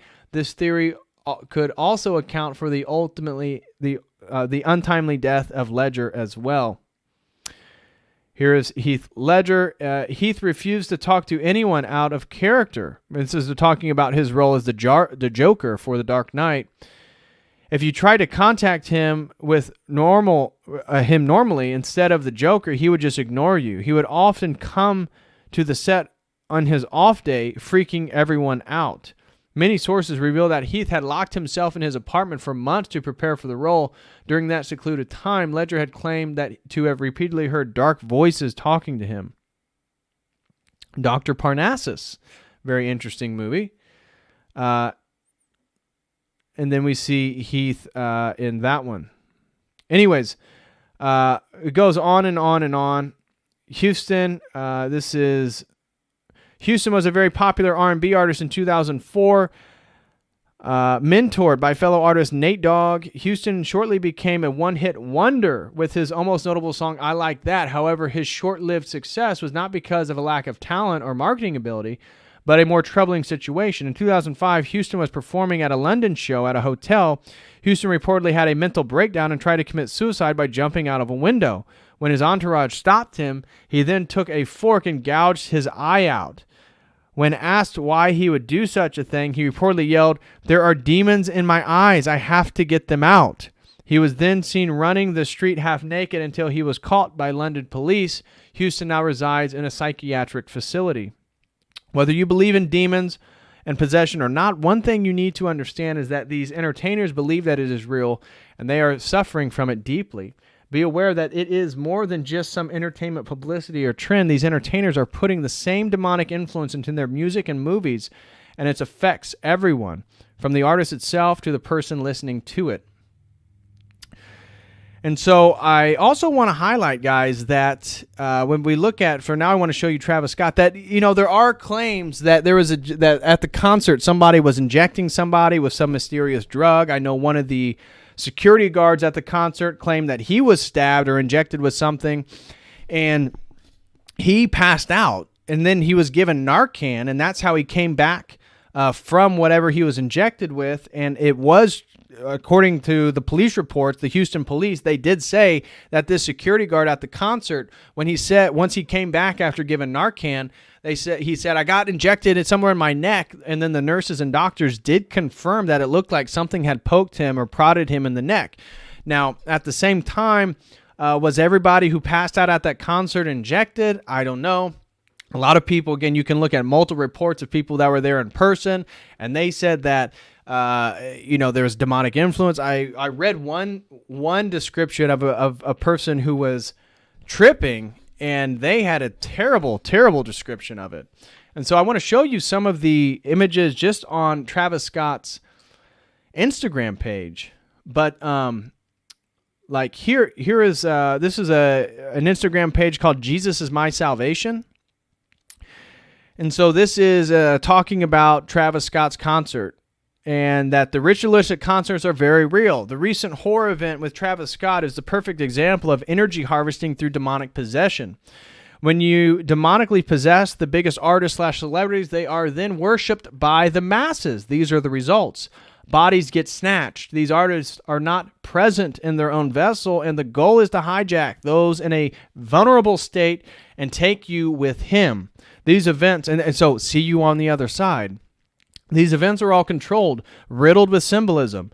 The chants to the screen, writing, programming, and lyrics. You are going on a ride that you are not an adept for. These concerts are huge rituals disguised as art. And we've already seen those. We already saw that guy's video. Here is the police trying to answer questions afterwards. This is one of the girls that hops on where the camera guy is, and she's trying to get the camera to point. She's trying to show him, look at the people, look at the people. And he won't look. He starts calling. He won't call back up, say, hey, a lot of people are freaking out over here regarding, people passing out. There's a lot of people upset. What's going on? He doesn't do anything. He doesn't call anybody. And all he does is he calls back up to try to get her taken down. You see the guy standing on the ladder back there. Here, look at this symbolism, guys. You see the flame. First, you saw the flaming bird, right? The sort of inverted depiction of of the dove. Look right there. Is it a phoenix? And then he jumps, and then you see the single eye. You see the eye in the background looking back at the audience. It's almost like it's a demonic ritual, right? You see the flames. You see, and then listen to him scream. I mean, it almost will give you chills. Here we go.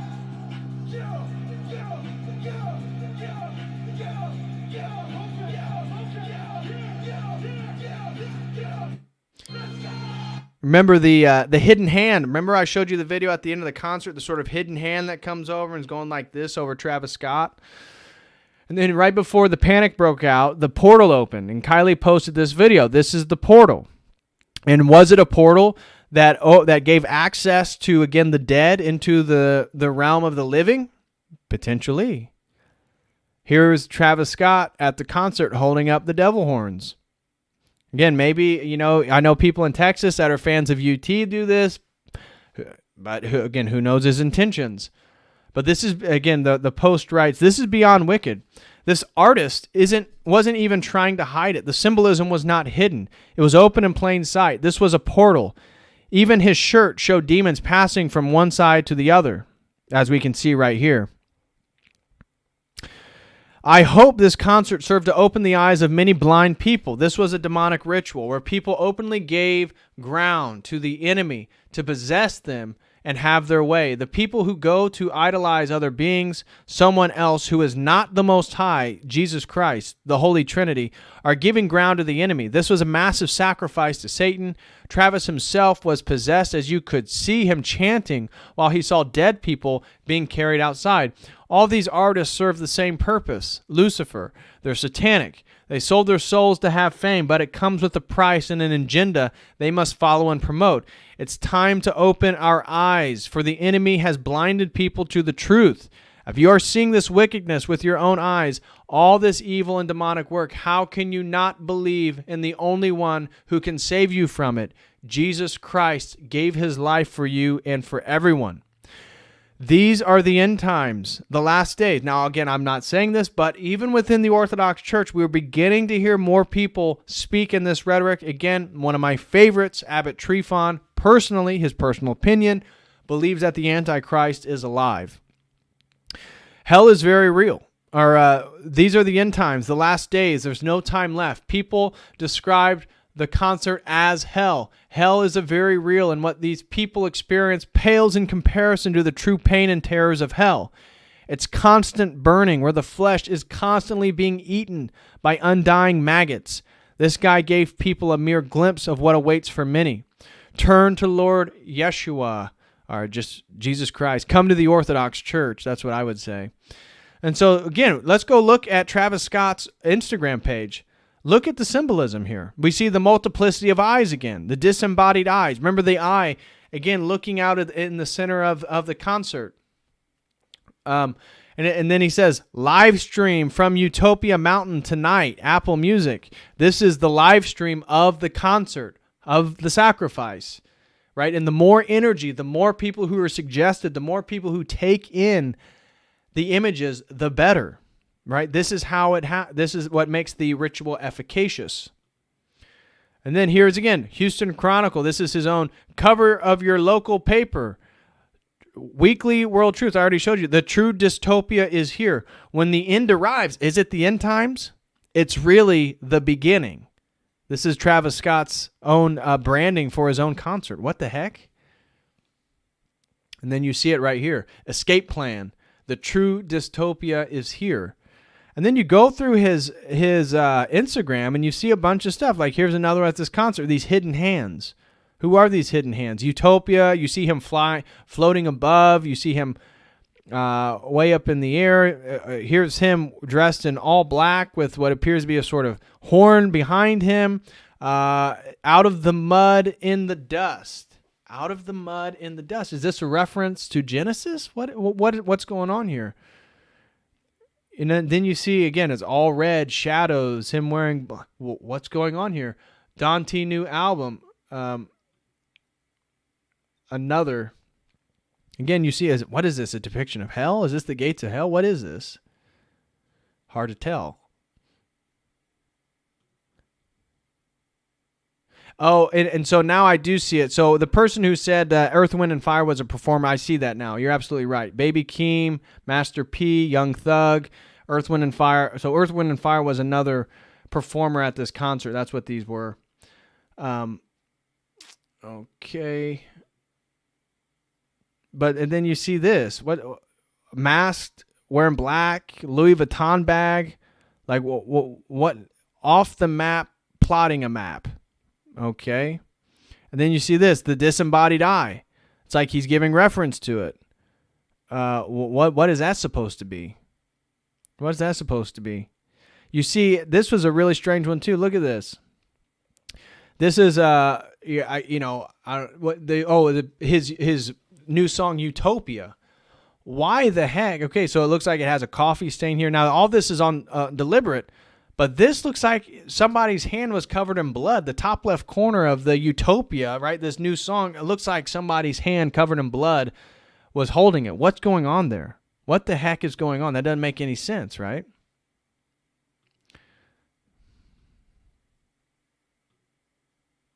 Interesting. And so you just go through some of his stuff, and it's all about jewelry, it's all about money, it's all about possessions. And really, those are the things that he sold in exchange.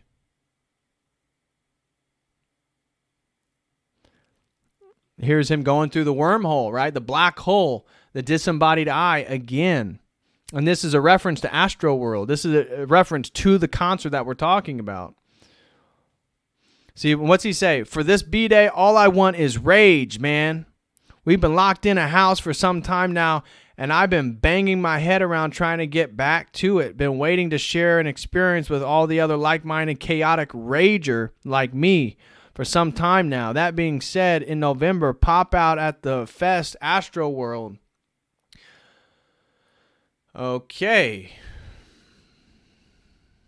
And so you just looking through some of the symbolism. Okay, interesting. Like this one, the infinite loop, the mirrors on mirrors.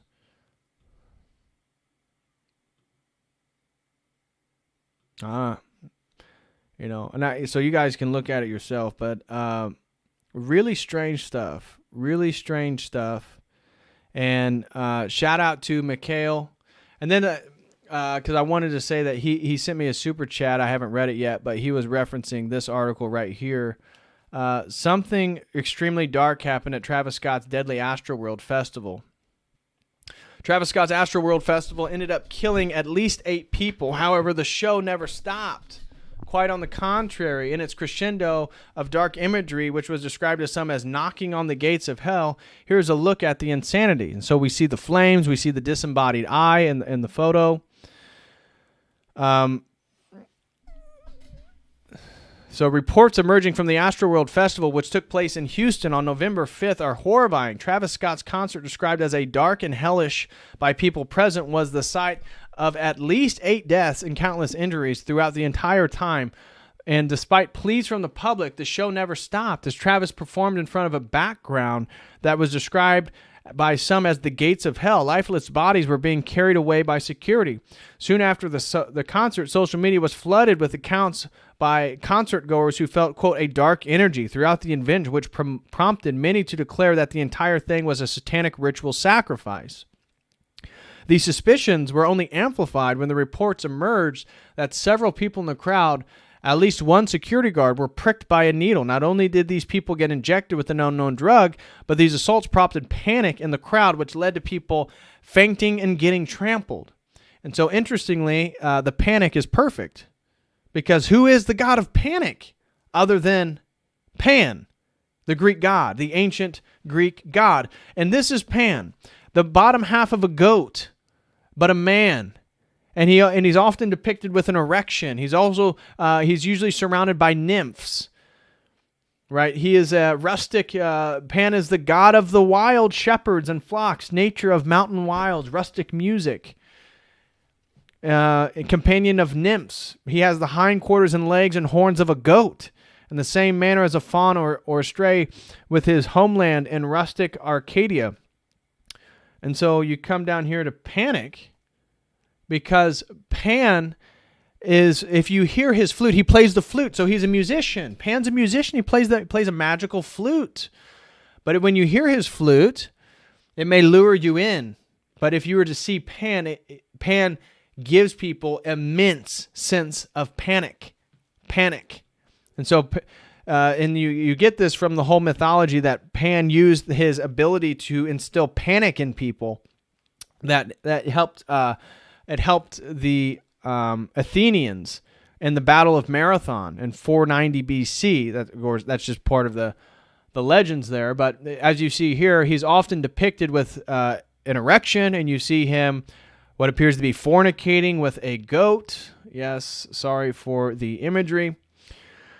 And so music, in two late Roman sources, Hyginus and Ovid, Pan is substituted for the satyr Marsyas in the theme of a musical competition, and the punishment by flaying is omitted. Pan once had the audacity to compare his music with that of Apollo and to challenge Apollo, the god of the lyre, to a trial of skill. Anyways, we don't have to go back into there, but I thought that was really interesting. And I thought, wow, Pan and his flute, it kind of makes me remember, I don't know if you guys have heard of the Pied Piper of Hamelin. The Pied Piper. So the Pied Piper, or the Pan Piper, or the Rat Catcher of Hamelin, is a title of a character of a legend from the town of Hamelin in Lower Saxony, Germany. And the legend dates back to the Middle Ages, the earliest references describing a piper dressed in multicolored, here we go, multi different colors, playing his flute with his magic pipe. So it's sort of a magical musical instrument. And when citizens refused, so he was hired to drive the rats out of the city, right? Who was a rat catcher hired by the town to lure rats away with his magic pipe. But when the citizens refused to pay for his service as was promised, he retaliates by using his instrument's magical power on their children, leading them away as he had the rats. This version of the story spread as folklore and has appeared in the writings of Johann Wolfgang von Goethe, the Brothers Grimm, and Robert Browning, among others. So very interesting stuff regarding the Pied Piper. Here's another one. I like this when I read this. Some theories have linked the disappearance of the children to a mass psychogenic illness in the term of a dancing mania.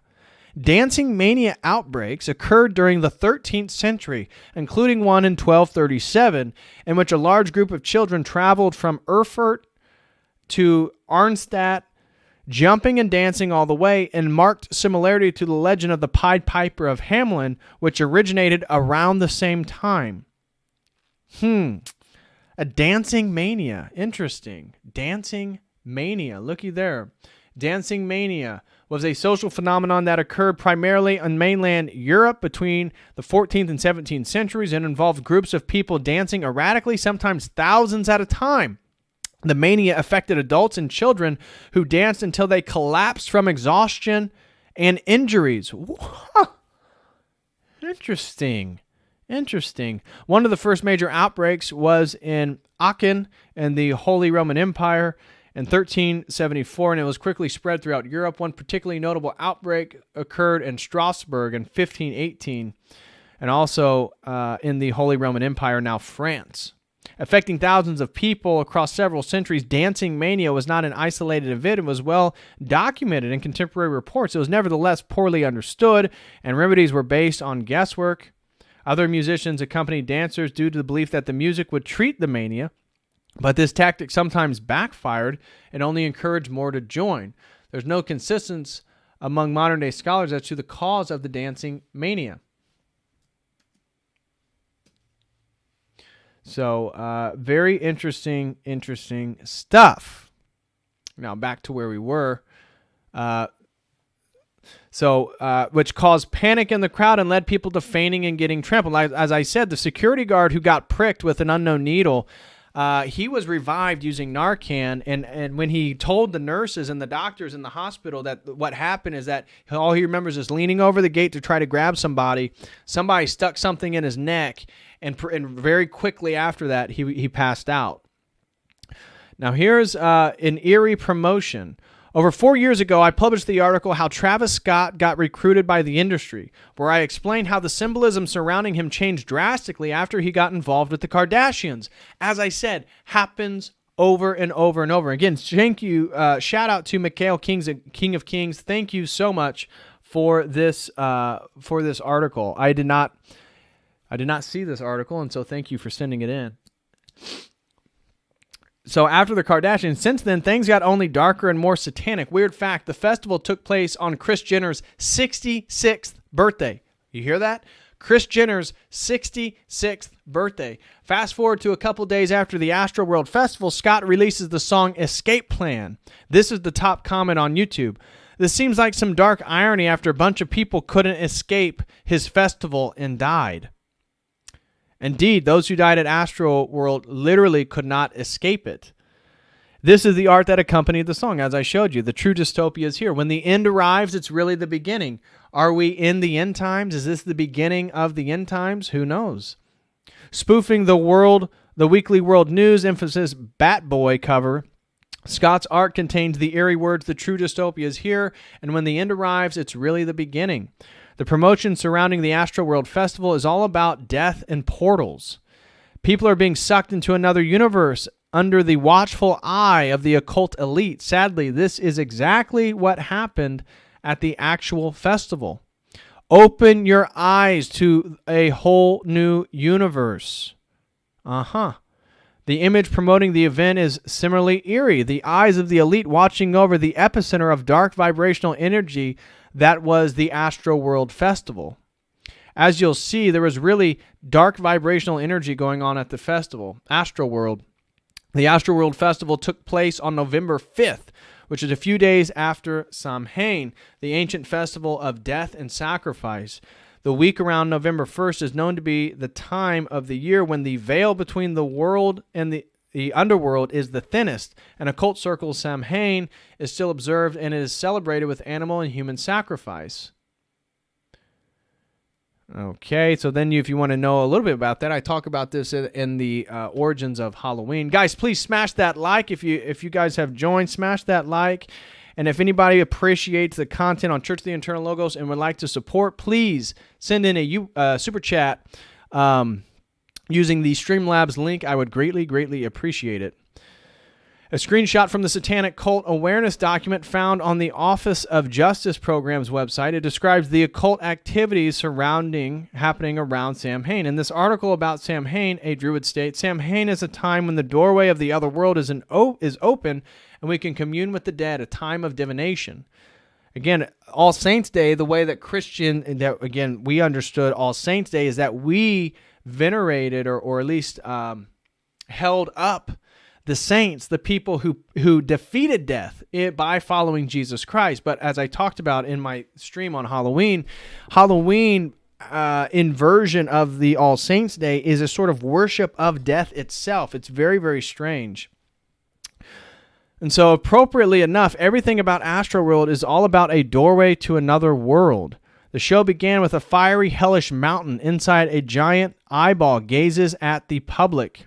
Throughout the show, the hole in the mountain turns into a spirally portal. See ya on the other side. Inside the portal was sometimes written, see ya on the other side. Travis Scott was wearing a shirt depicting a person entering a portal and emerging transformed. Yes, a normal blue person without horns, and as they went through, then they had horns. And then the stage itself is an inverted cross. Very interesting. Look at that. That is the inverted cross of the stage itself. Very strange. It did not take long before the show turned into chaos as crowd movement caused people to faint and get trampled. A police vehicle transporting a dead or injured person attempts to leave the venue, but then people start jumping on it and dancing on it, unfortunately. Although fainting is not uncommon during these events, Astroworld turned into carnage.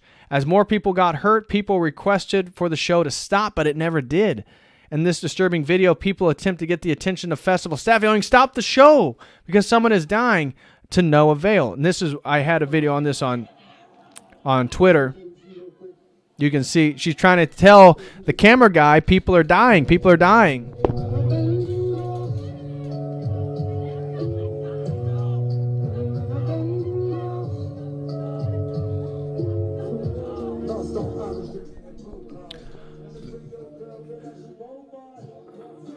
But of course, the cameraman cannot be swayed from his work of working the camera. Like, I guess the people dying is less important than him working the camera. In this other disturbing video, a possible dead body is being carried out as Travis Scott looks over and sings eerily. And you kind of saw this in the videos that I showed.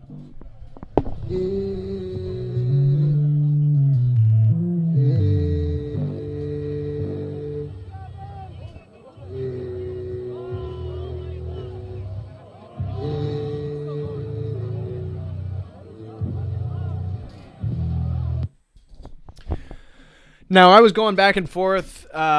Was he saying yeah, or was he saying dead? Dead, or was he saying yeah? I thought he was saying yeah, but somebody thought, well, my girlfriend thought he was saying dead. Amidst this mayhem, people in the crowd got injected with an unknown substance using a needle, including a security guard who got pricked in the neck. The Houston PD chief, Troy Finner, just confirmed what we've been told, namely that at least one person had been injected with something via a needle, and there may have well been more. Chief Finner said a security guard working the event felt a prick at his neck by an unknown assailant while he was trying to restrain a citizen, and he quickly fell unconscious. Finner says the guard was revived by use of Narcan, and that the medical personnel did indeed see something in his neck that indicated he'd been stabbed with a syringe. Finner also said some people had been trampled, so it appears there was a mix of reasons why people were injured / passing out, and perhaps why some died. The total number of people who passed away remains at 8, and autopsies are underway to determine the causes of death of each. What many will be looking for here is whether there's any evidence to suggest that the 8 people who would have died thus far might have been triggered into cardiac arrest via outside influence or a third party, namely a would-be culprit who was allegedly going around and injecting folks with a syringe. At one point, people were actually chanting, "Stop the show," but the show never stopped. In fact, it was a crescendo of hellish occult elite imagery. At one point, the mountain was filled with creepy eyes watching over as people were literally dying. Towards the end of the show, giant hands appeared over the portal. Lots of Travis Scott fans left the show traumatized and utterly convinced that what they witnessed was something demonic. We're not going to watch this, but here's one account of a fan who attended the show and witnessed several unconscious people dead. He also mentions that the people in the VIP section, which contains celebrities and people who paid thousands of dollars for a ticket, were witnessing the mayhem in complete safety and did not want to see injured people in their section. That's some type of Squid Game VIP type stuff. In conclusion, everything surrounding Astroworld in 2021 was dark, eerie, and foreboding, was just disturbing at the core. Accounts from people who experienced the show live mention weird vibrations that could be heard throughout. Throughout the show, a loud, unsettling synth kept playing over Scott's songs, which gave a chilling horror movie quality to the performance. In short, the fact that some of the moments of at least 8 people took place in the nightmarish setting in front of a literal portal to hell is a thought that is difficult to fathom. However, this is exactly the type of energy sick, occult-minded individuals seek to generate and harness through mega rituals. Was the show purposely manufactured to turn into a human sacrifice event during Samhain week? Difficult to say. However, one thing is for sure: when everything is done to make an event as dark and demonic as possible, dark and demonic things happen. Don't get sucked into that portal. P.S. If you appreciate it, okay. So, crazy stuff. Crazy stuff. You know, and one of the last things that I want to leave you with is, what does the Bible say about music? Well, music from a Christian perspective is used to glorify God. Music isn't a bad thing. In fact, what is it? Matthew, is it 28:13, where Christ even sings hymns with the apostles? I think it's actually mentioned in this article. Matthew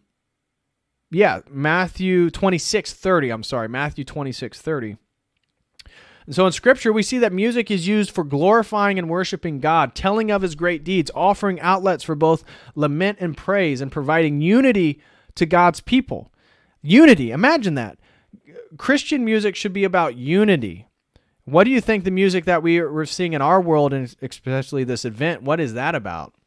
Probably disunity. We also see that an appreciation for the songs recorded in the Bible provides a fuller understanding of a greater story, God claiming the hearts of people from every culture and walk of life to some part of this song in heaven. Music is also a tool for teaching theology. Knowledge of God is woven throughout inspired songs such as the Psalms. There is, according to Paul, a definite relationship between our knowledge of the Bible and our expression of worship in song. One way we teach and encourage ourselves and others is through the singing of the Word of God. But if we do not know the Bible and understand it, we cannot honestly sing it from our hearts. And so our music, the music in a Christian context, always glorifies God. And here's some references to music in Scripture. Scripture is full of recordings of song and poetic verse, from Adam singing in response to the creation of Eve, Genesis 2:23, to the song raised in heaven in the praise of God's sovereignty, Revelation 5:9. Even Jesus is recorded singing with his disciples, 26:30. Perhaps the best-known collection of songs in the Bible is the Book of Psalms, a compilation of Hebrew poems, songs, and prayers, many of them written by King David, who was himself a poet and harpist. This collection was used in the temple in Israel for worship, 1 Chronicles 16:7-36, and was brought back into use in the construction of the second temple after Babylonian exile. As a song from one of your favorite artists might carry you through a difficult season, these poems and hymns were designed to carry God's people in prayer as they await for the coming of God's kingdom. And so I'm not going to sing the rest. Again, if you guys would like to read that article yourself, you can do so. But are we coming towards the point between God's kingdom and the end of this period? Are we in the end times? Is Revelation here? I don't know. I don't know for certain, but I think we have to definitely take this stuff seriously. And I remember I read one account of a gentleman who was high on LSD that was at the Travis Scott concert. And he couldn't help but talk about how it was one of the most demonic things that he had ever seen. And it terrified him. It terrified him. And so let's hear a warning from hell. This is Father Spirit on Bailey's most recent video, a warning from hell. And what is the warning? The warning is that we must care about the suffering of other people. That's the difference here. You see, the indifference of Travis Scott to the suffering, the indifference of the celebrities and the wealthy people in the VIP section, this is what is demonic. This is what is satanic. That the indifference, or even the enjoyment of people suffering, that is what a blood sacrifice is. A blood sacrifice is. So what we need to do is make sure us right now, one, we need to pray to the Lord. We need to make sure we get close to God. We need to repent for our sins. And we need to be concerned with the suffering of people around us. We can no longer be indifferent. Guys, what if we are in the end times with the COOF, with the global, the whole global initiative, the one world government that's coming? I mean, it's here, guys. We are in unprecedented historical times. And if we are in the end times, guys, this isn't a joke. Get right with the Lord. And one of the things that's going to make you feel better is obviously repenting from your own sins, trying to live a more chaste and pure life, but being concerned with the suffering of others. That was the work of Christ. That is the work on the cross. That is part of the work of the incarnation. Obviously, we have theosis as Orthodox, but to save the world. And so all these blood sacrifices, all the ritual, all the magic, this is always for somebody's own will to be manifested. And all these, in any manifestation, whether it's money, whether it's long life, whether it's beauty, whether it's sex, whether it's power, all these shadow in comparison to the gift that God can give us in the end, which is eternal life through Jesus Christ. And this isn't a joke. I think I've known so many people who have a little conspiracy mind and they are connecting dots and they weren't very spiritual, right? They maybe went down, they were red-pilled a bit, they went down some rabbit holes, they saw XYZ, but day by day by day, it's becoming more obvious that something is going on here, that we are in the midst of a spiritual war. And this isn't a joke. This is not a joke. You guys need to take your own life, your soul, and your salvation seriously. Please, Please, I'm begging you guys, take it seriously. If you haven't gone in a quiet place and pray to the Holy Trinity, if you haven't asked Christ to come into your life, come into your heart, devote yourself to a more pure life, guys, what better time is there than now? There's still a chance. All of us can be saved. Again, the sinner, the thief, to the right of Christ, he's the first in the kingdom. He was a thief. He was being crucified with God, but he recognized who God was, and he submitted to him. And God, Christ, recognized what's in his heart. Guys, whatever is in our heart is what we're going to be judged by.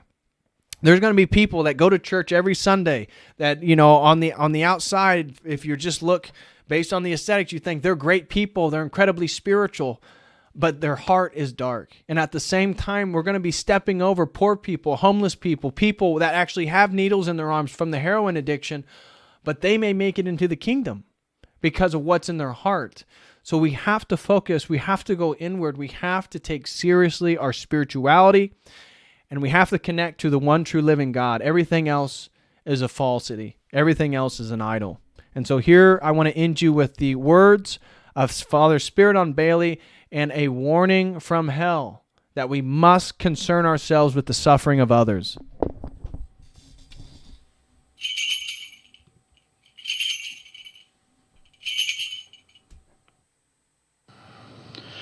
When Christ warns us about the suffering of hell, we know we need to take notice of what he's saying. And this is exactly what he does in the 16th chapter of the Gospel according to St. Luke. Here he tells us a parable of a rich man and the poor man Lazarus who both die, and the wealthy man experiences the torments of hell. And in the parable, the man in hell cries out and begs to be allowed to return to earth to warn his brothers. And he's informed, you cannot return, and what good would it be if they can't hear the prophets, the messengers that God has sent? Why would they listen to you? The man is prevented from returning to earth to warn those he loves. And yet here in this parable, we hear his warning. Christ permits this warning that the rich man would love to share with his brothers to reach our ears. Will we hear it? Will we listen to this warning that comes from hell? The two men die, we're told, both rich and poor. One, the poor man Lazarus, is carried to the bosom of Abraham. And yet the rich man, he experiences terrible torments in hell. And in the parable, Jesus doesn't tell us that he murdered, that he lied, that he was a glutton, that he lacked faith. So why then did the man go to hell? He went there because he failed to see Lazarus, the poor man, at his gate. He failed to care for him. His heart was so consumed with himself, with his own pleasures, with his own possessions, that he couldn't feel anything for the suffering of the man immediately at his door. To fail to see those who suffer. It is the same message that Jesus gives us in the parable of the sheep and the goats. Those who are cast away into darkness, what was their crime? Does Jesus say in that parable that they stole, that they killed? No, that they failed to feed the hungry, that they failed to care for those in need. It is this failure to have compassion, this failure to show mercy, that brings condemnation on the hard of heart. Saint Simeon, the new theologian, says to us, even if we were to feed and clothe the hungry and the naked of the whole world, and yet walk by and ignore one person, then God will judge us as having ignored Christ, who is hungry and homeless. Now, of course, in reality, if we live in a major city, we will encounter homeless people all the time, particularly in parts of Los Angeles and London and places like this.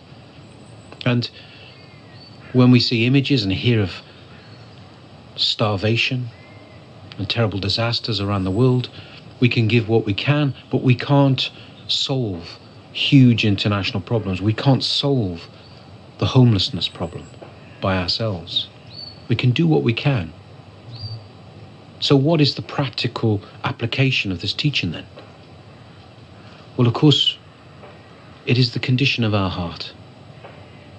We are to care, we are to see, we are to notice those in need. We are to give what we can, but also we are to hold them in prayer. The world will laugh at this. The world will say, well, what good is this? What does prayer achieve? Won't they continue to go hungry? And yet, if we show compassion, if our hearts are full of mercy for these people, then the prayer that we offer to God will be a great blessing on them. In the parable, of course, it is Lazarus who is named. Lazarus and the rich man. The rich man is not named. Christ turns the values of the world upside down. When we see things on the media, it is the powerful, the rich, those of high status, whose names are recorded when they die, and the incidents and the actions that they perform in the world. The poor, the worthless to this world, go unnamed. And yet here, it is the name of Lazarus that is remembered by God in the parable. And scholars have argued why else would Jesus then have given this character? Because this is the only parable that Jesus names one of his characters in his story. But the fathers tell us that by doing this, Jesus brings this need of concern and care to our very doorstep. It gives it an immediacy. It no longer is a hypothetical, a theoretical kind of caring that God calls us to. God calls us to care for those who are immediately with us, our neighbours, our work colleagues, our family members, our mothers, our fathers, sisters, brothers. The people that God has placed directly in our lives. He calls us to care for. He calls us to show mercy to. He calls us to soften our hearts and allow compassion to be there for those around us. Even those that sometimes we will judge, sometimes we may even desire to condemn. We may say to ourselves, oh, well, their actions have led to this. They're poor because of their wrong decisions. This is not what Christ calls us to. He calls us to compassion. He says to us, as the Jews said, we are the children of Abraham, Jesus says, no, we can call up children of Abraham at any time. If you wish to be the children of Abraham, he says, then do the things of Abraham. It is through our actions that we identify ourselves as the children of God. And we wish to imitate Christ. What did Christ do? For us, for our salvation, Christ impoverished himself. Christ left the glories of heaven, the riches, the treasures, the eternal treasures of heaven, and impoverishes himself to be born in a stable, to be incarnate in our flesh, the mortality of our lives. He enters into this poverty for us. So we too must be willing to give what we can, not to hold on to those things that are rightly to be shared. There's another difficult saying from St. Simeon the theologian. He says, if I see my neighbour is poor, then the riches I have stolen. I must share. I must share all that God has given me, because the bounty of this world is God's. We do not truly possess anything, and when we die, we take nothing with us. We must relinquish everything, so that when we die, it will not be anything that we are foregoing. We are not losing anything of this world. Our death will not take anything of value from us. That must be the condition of our heart. We are called to show compassion. This is the very basic, straightforward message of this parable. We must care. In the parable, we're told that both men die, but the words, the rich man was buried. It's a reminder to us that even before he died, the rich man had buried himself in the physical, material things of this world. He was already buried, even though his body was alive. We must not be buried, weighed down by the things of this world, by the things we would collect. St. Theophan, the recluse, says to us, if we recognize that everything is temporal, everything passes, then why do we waste our time trying to possess that which is temporal? Why do we waste our time collecting for ourselves those things that will pass away like sand through our fingers? None of this can we hold on to. So let us share, let us show compassion, let us be merciful, even as God has been merciful to us.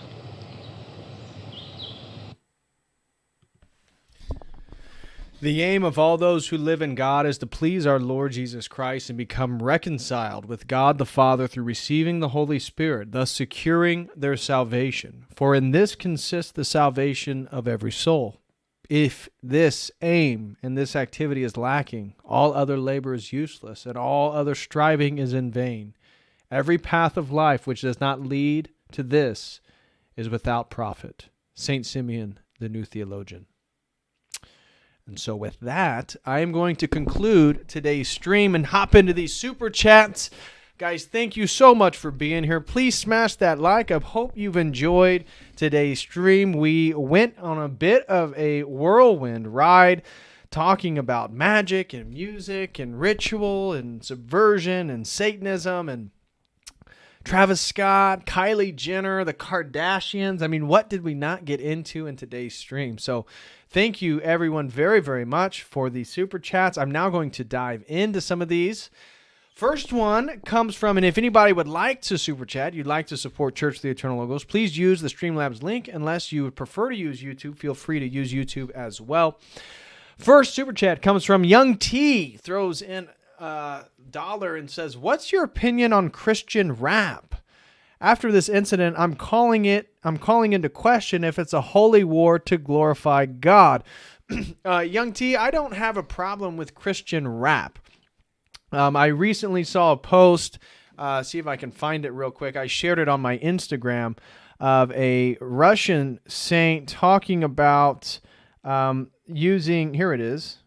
So if you guys can see this right here, it says, we must be super conservative in preserving the Orthodox faith and super modern in propagating it. This is from Saint Nikolai Velimirovich. And I'm of that manner. We're on YouTube right now. I'm streaming live using Streamlabs. I'm sitting here using my iMac computer. And so I'm using very normal, modern stuff. Potentially evil. I mean, you can, again, is the symbol, the logo of Apple, the apple eaten by Eve? Is this the original temptation? Is this the knowledge, the false knowledge of the world? I mean, who knows? But at the same time, God uses all evils for good. And so I would say Christian rap, if you are a rapper or you like that type of genre of music, just make sure it's something good. It's something wholesome. It's something that promotes God and promotes righteousness. And if that's the case, well, then so be it. We have to be conservative in our faith and our teachings and our dogmas and our doctrines. But at the same time, we must be as modern as possible in getting the message out. YouTube, social media, whatever form. If it's Christian rap, if that's your skill, if God's blessed you with a skill for that, then so be it. My personal opinion is that we need to use any and every avenue to spread the word and to spread the message and reach people where they want to be reached. Some people won't even hear the message until they listen to XYZ rapper or whoever. So for some people, the rap's going to be the way that they do it. For others, it'll be something else. So thank you all. Thank you, Young T, for that super chat. I hope that answered your question and aided in your kind of clarity regarding rap. So thank you very, very much, Young T. Next super chat comes from my good buddy, Dr. Michael Moeller. Check out Dr. Mo on YouTube. Let me actually pull that link up for you guys real quick. If somebody could share it in the chat here, let me see if I can find it. Dr. Mo. Here we go. Dr. Michael Moeller. Guys, go subscribe to my buddy, Dr. Mo. He's a great naturopathic doctor. He's on his way to orthodoxy. I've been working on him. For probably at least a couple years. I've been yammering on about orthodoxy, and so Dr. Mo is again a good friend. Thank you so much, brother, for all the hospitality and graciousness and love that you've showed me over the years. So thank you very much, Dr. Mo. But please, everyone, go give Dr. Mo a sub. Follow him on Instagram. Follow him on YouTube. He's always posting great content. And Dr. Mo throws in a super chat and says, Ephesians 6:12, keep up the good work, brother. God bless. Well, that means that we got to get into Ephesians 6:12. It's probably just easier if I just Google it. Ephesians 6:12. Let's read it. Ephesians 6:12. For we wrestle not against flesh and blood, but against principalities, against powers, against the rulers of the darkness of this world, against spiritual wickedness in high places. Amen to that. Ephesians 6:12. Thank you so much, Dr. Mo. Again, thank you for everything you've done for me. His super chat again, for we wrestle not against flesh and blood, but against principalities, against powers, against the rulers of the darkness of this world, against spiritual wickedness in high places. So also shout out to Luke and shout out to Anthony, various parishioners, also members of Dr. Mo's parish where he's now going. We had a great time having dinner.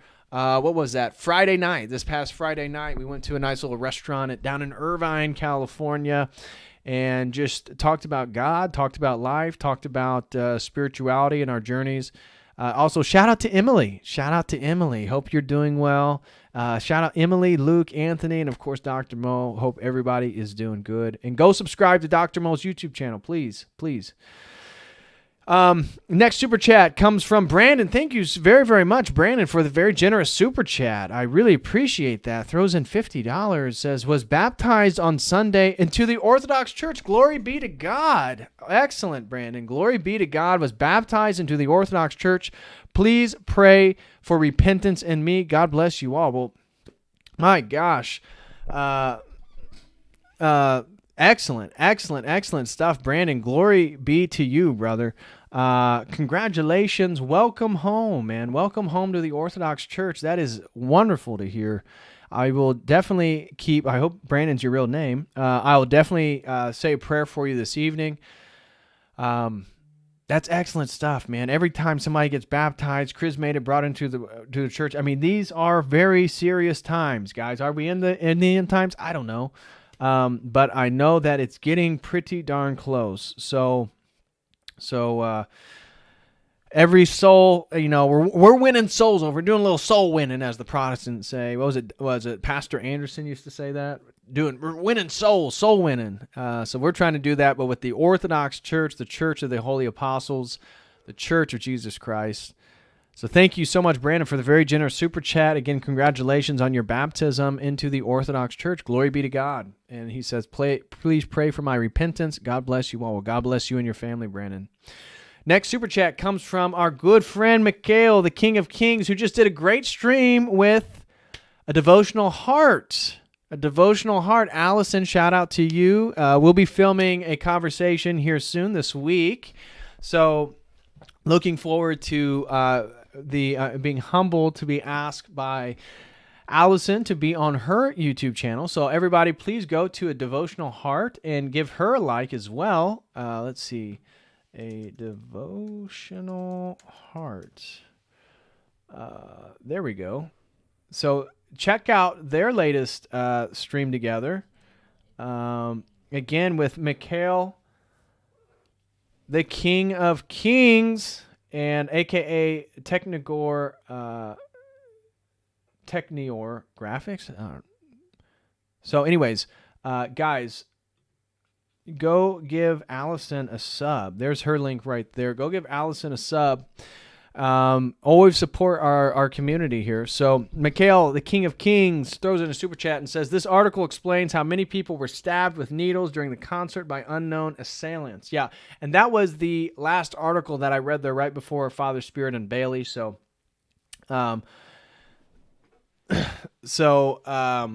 just want to throw that out there. Thank you very much, Mikhail, King of Kings, for sharing that article. That was totally unplanned. That last article was perfect. It even hit on panic. I had a tab pulled up. I want to talk to you guys about the Greek god Pan.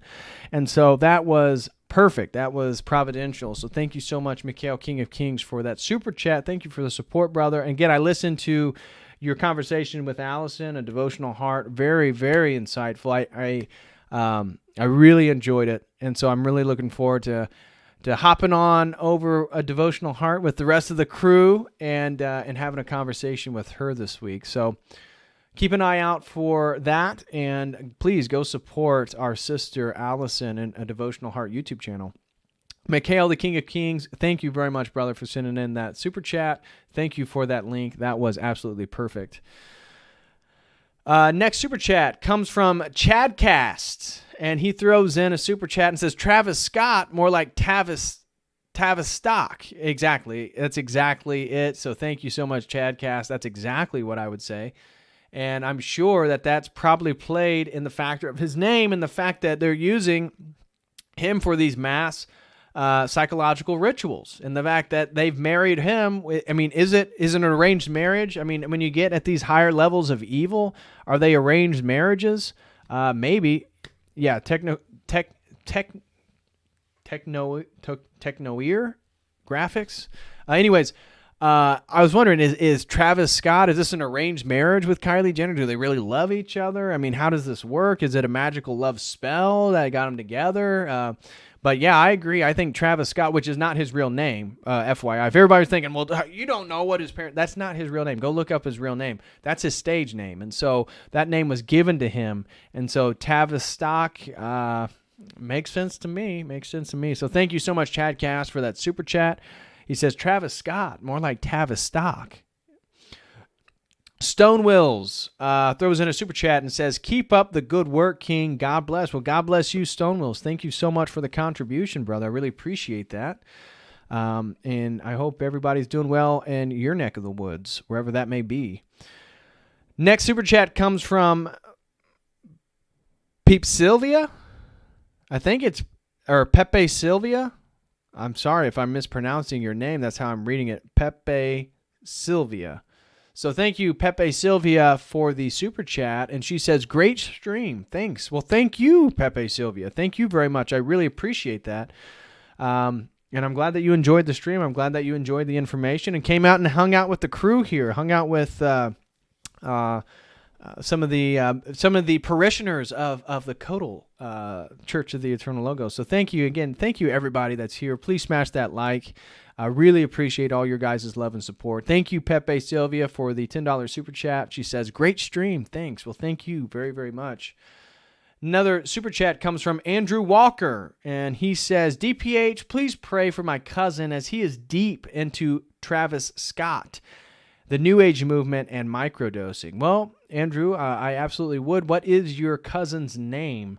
To pray for somebody, we need at least the first name. We just need a first name here. So if you got a first name, if you have a first name, we can definitely pray for him. Everybody in the chat can pray for him. So Andrew Walker, please share your cousin's first name in the live chat here, and I'd greatly appreciate that.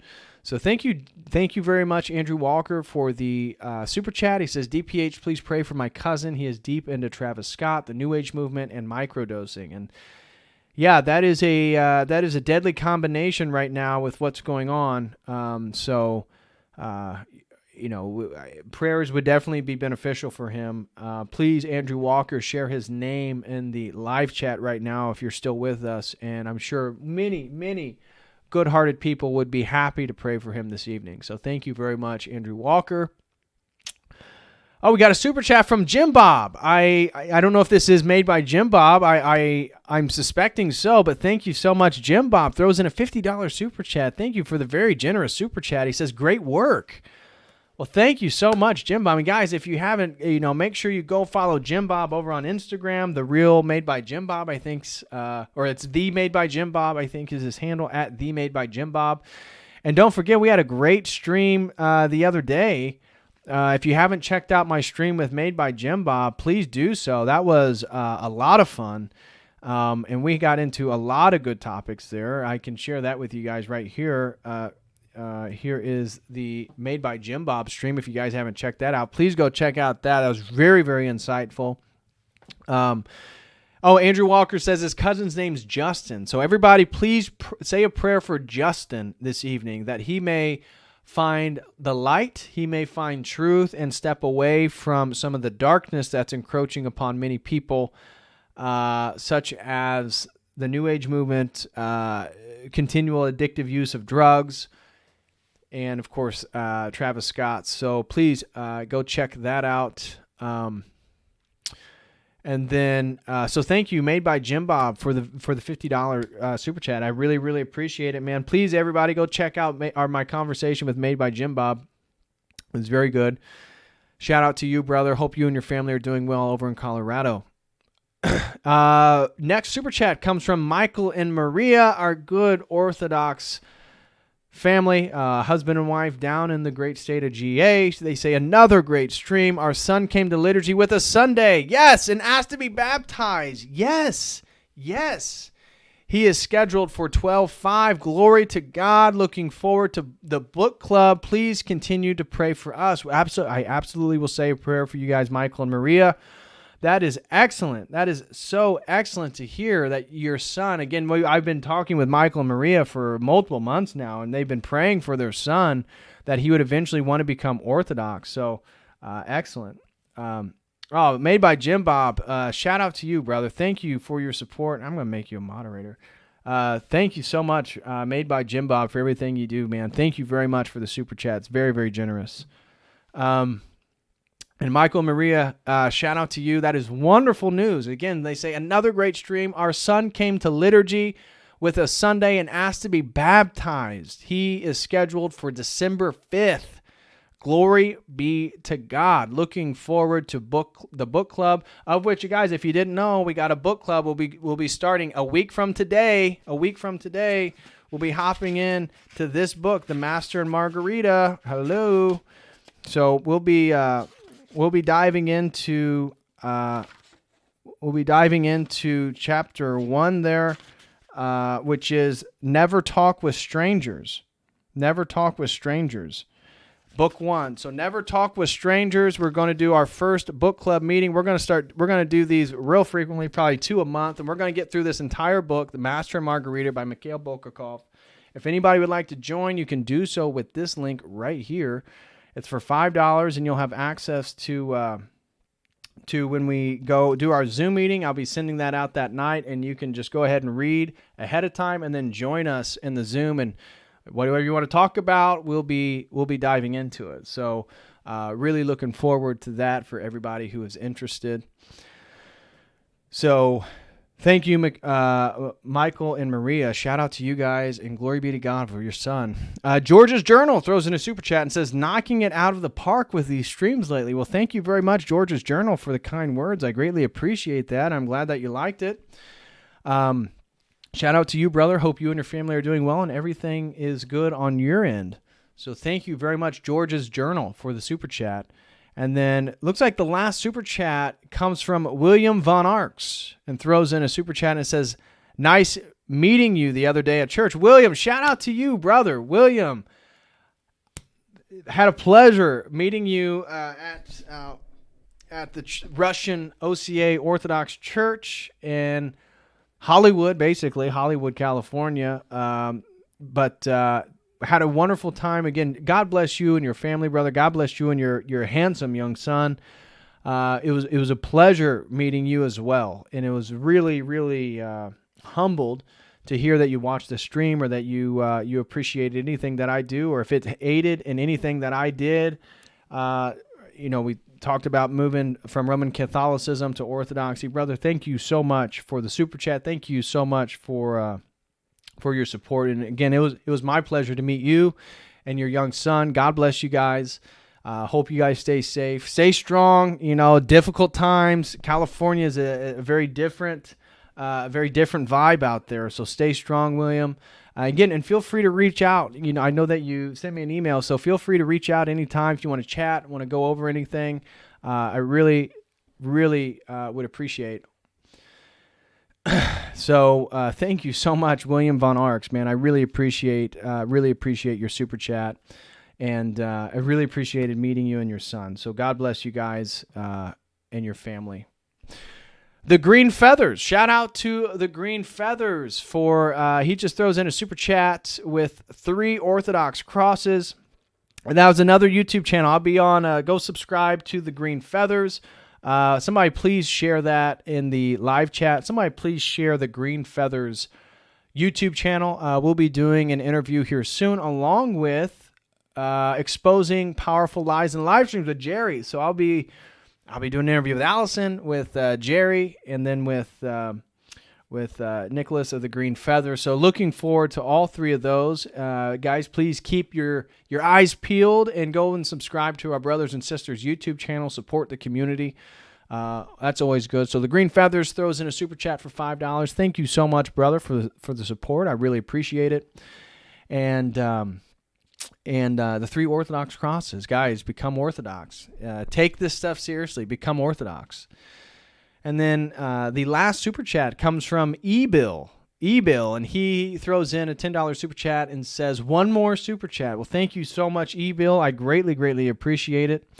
And thank you, everybody. Thank you, everybody, for hopping on here. If anybody would be interested in becoming a website member, I'll be posting a members-only video this week.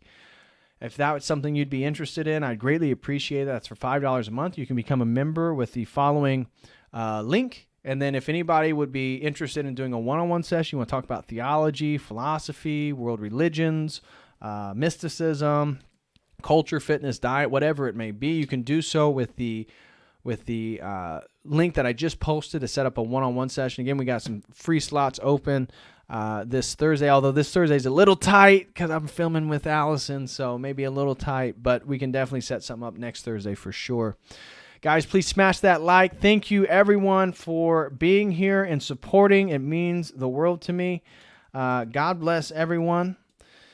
Let's see so I've already done the book club, members, the one-on-ones. Looks like no more super chats. So guys, smash that like. I'm going to hop off here. I've been on here way too long as is, almost 3 hours. And I will see you all probably Friday. So tomorrow is a schoolwork day. Thursday is a work day. And then Friday evening, I'll probably be back with another stream. I got a few ideas that I think are pretty good, so we'll see. But anyways, as always, guys, thank you for everything, and I'll see you next time. As always,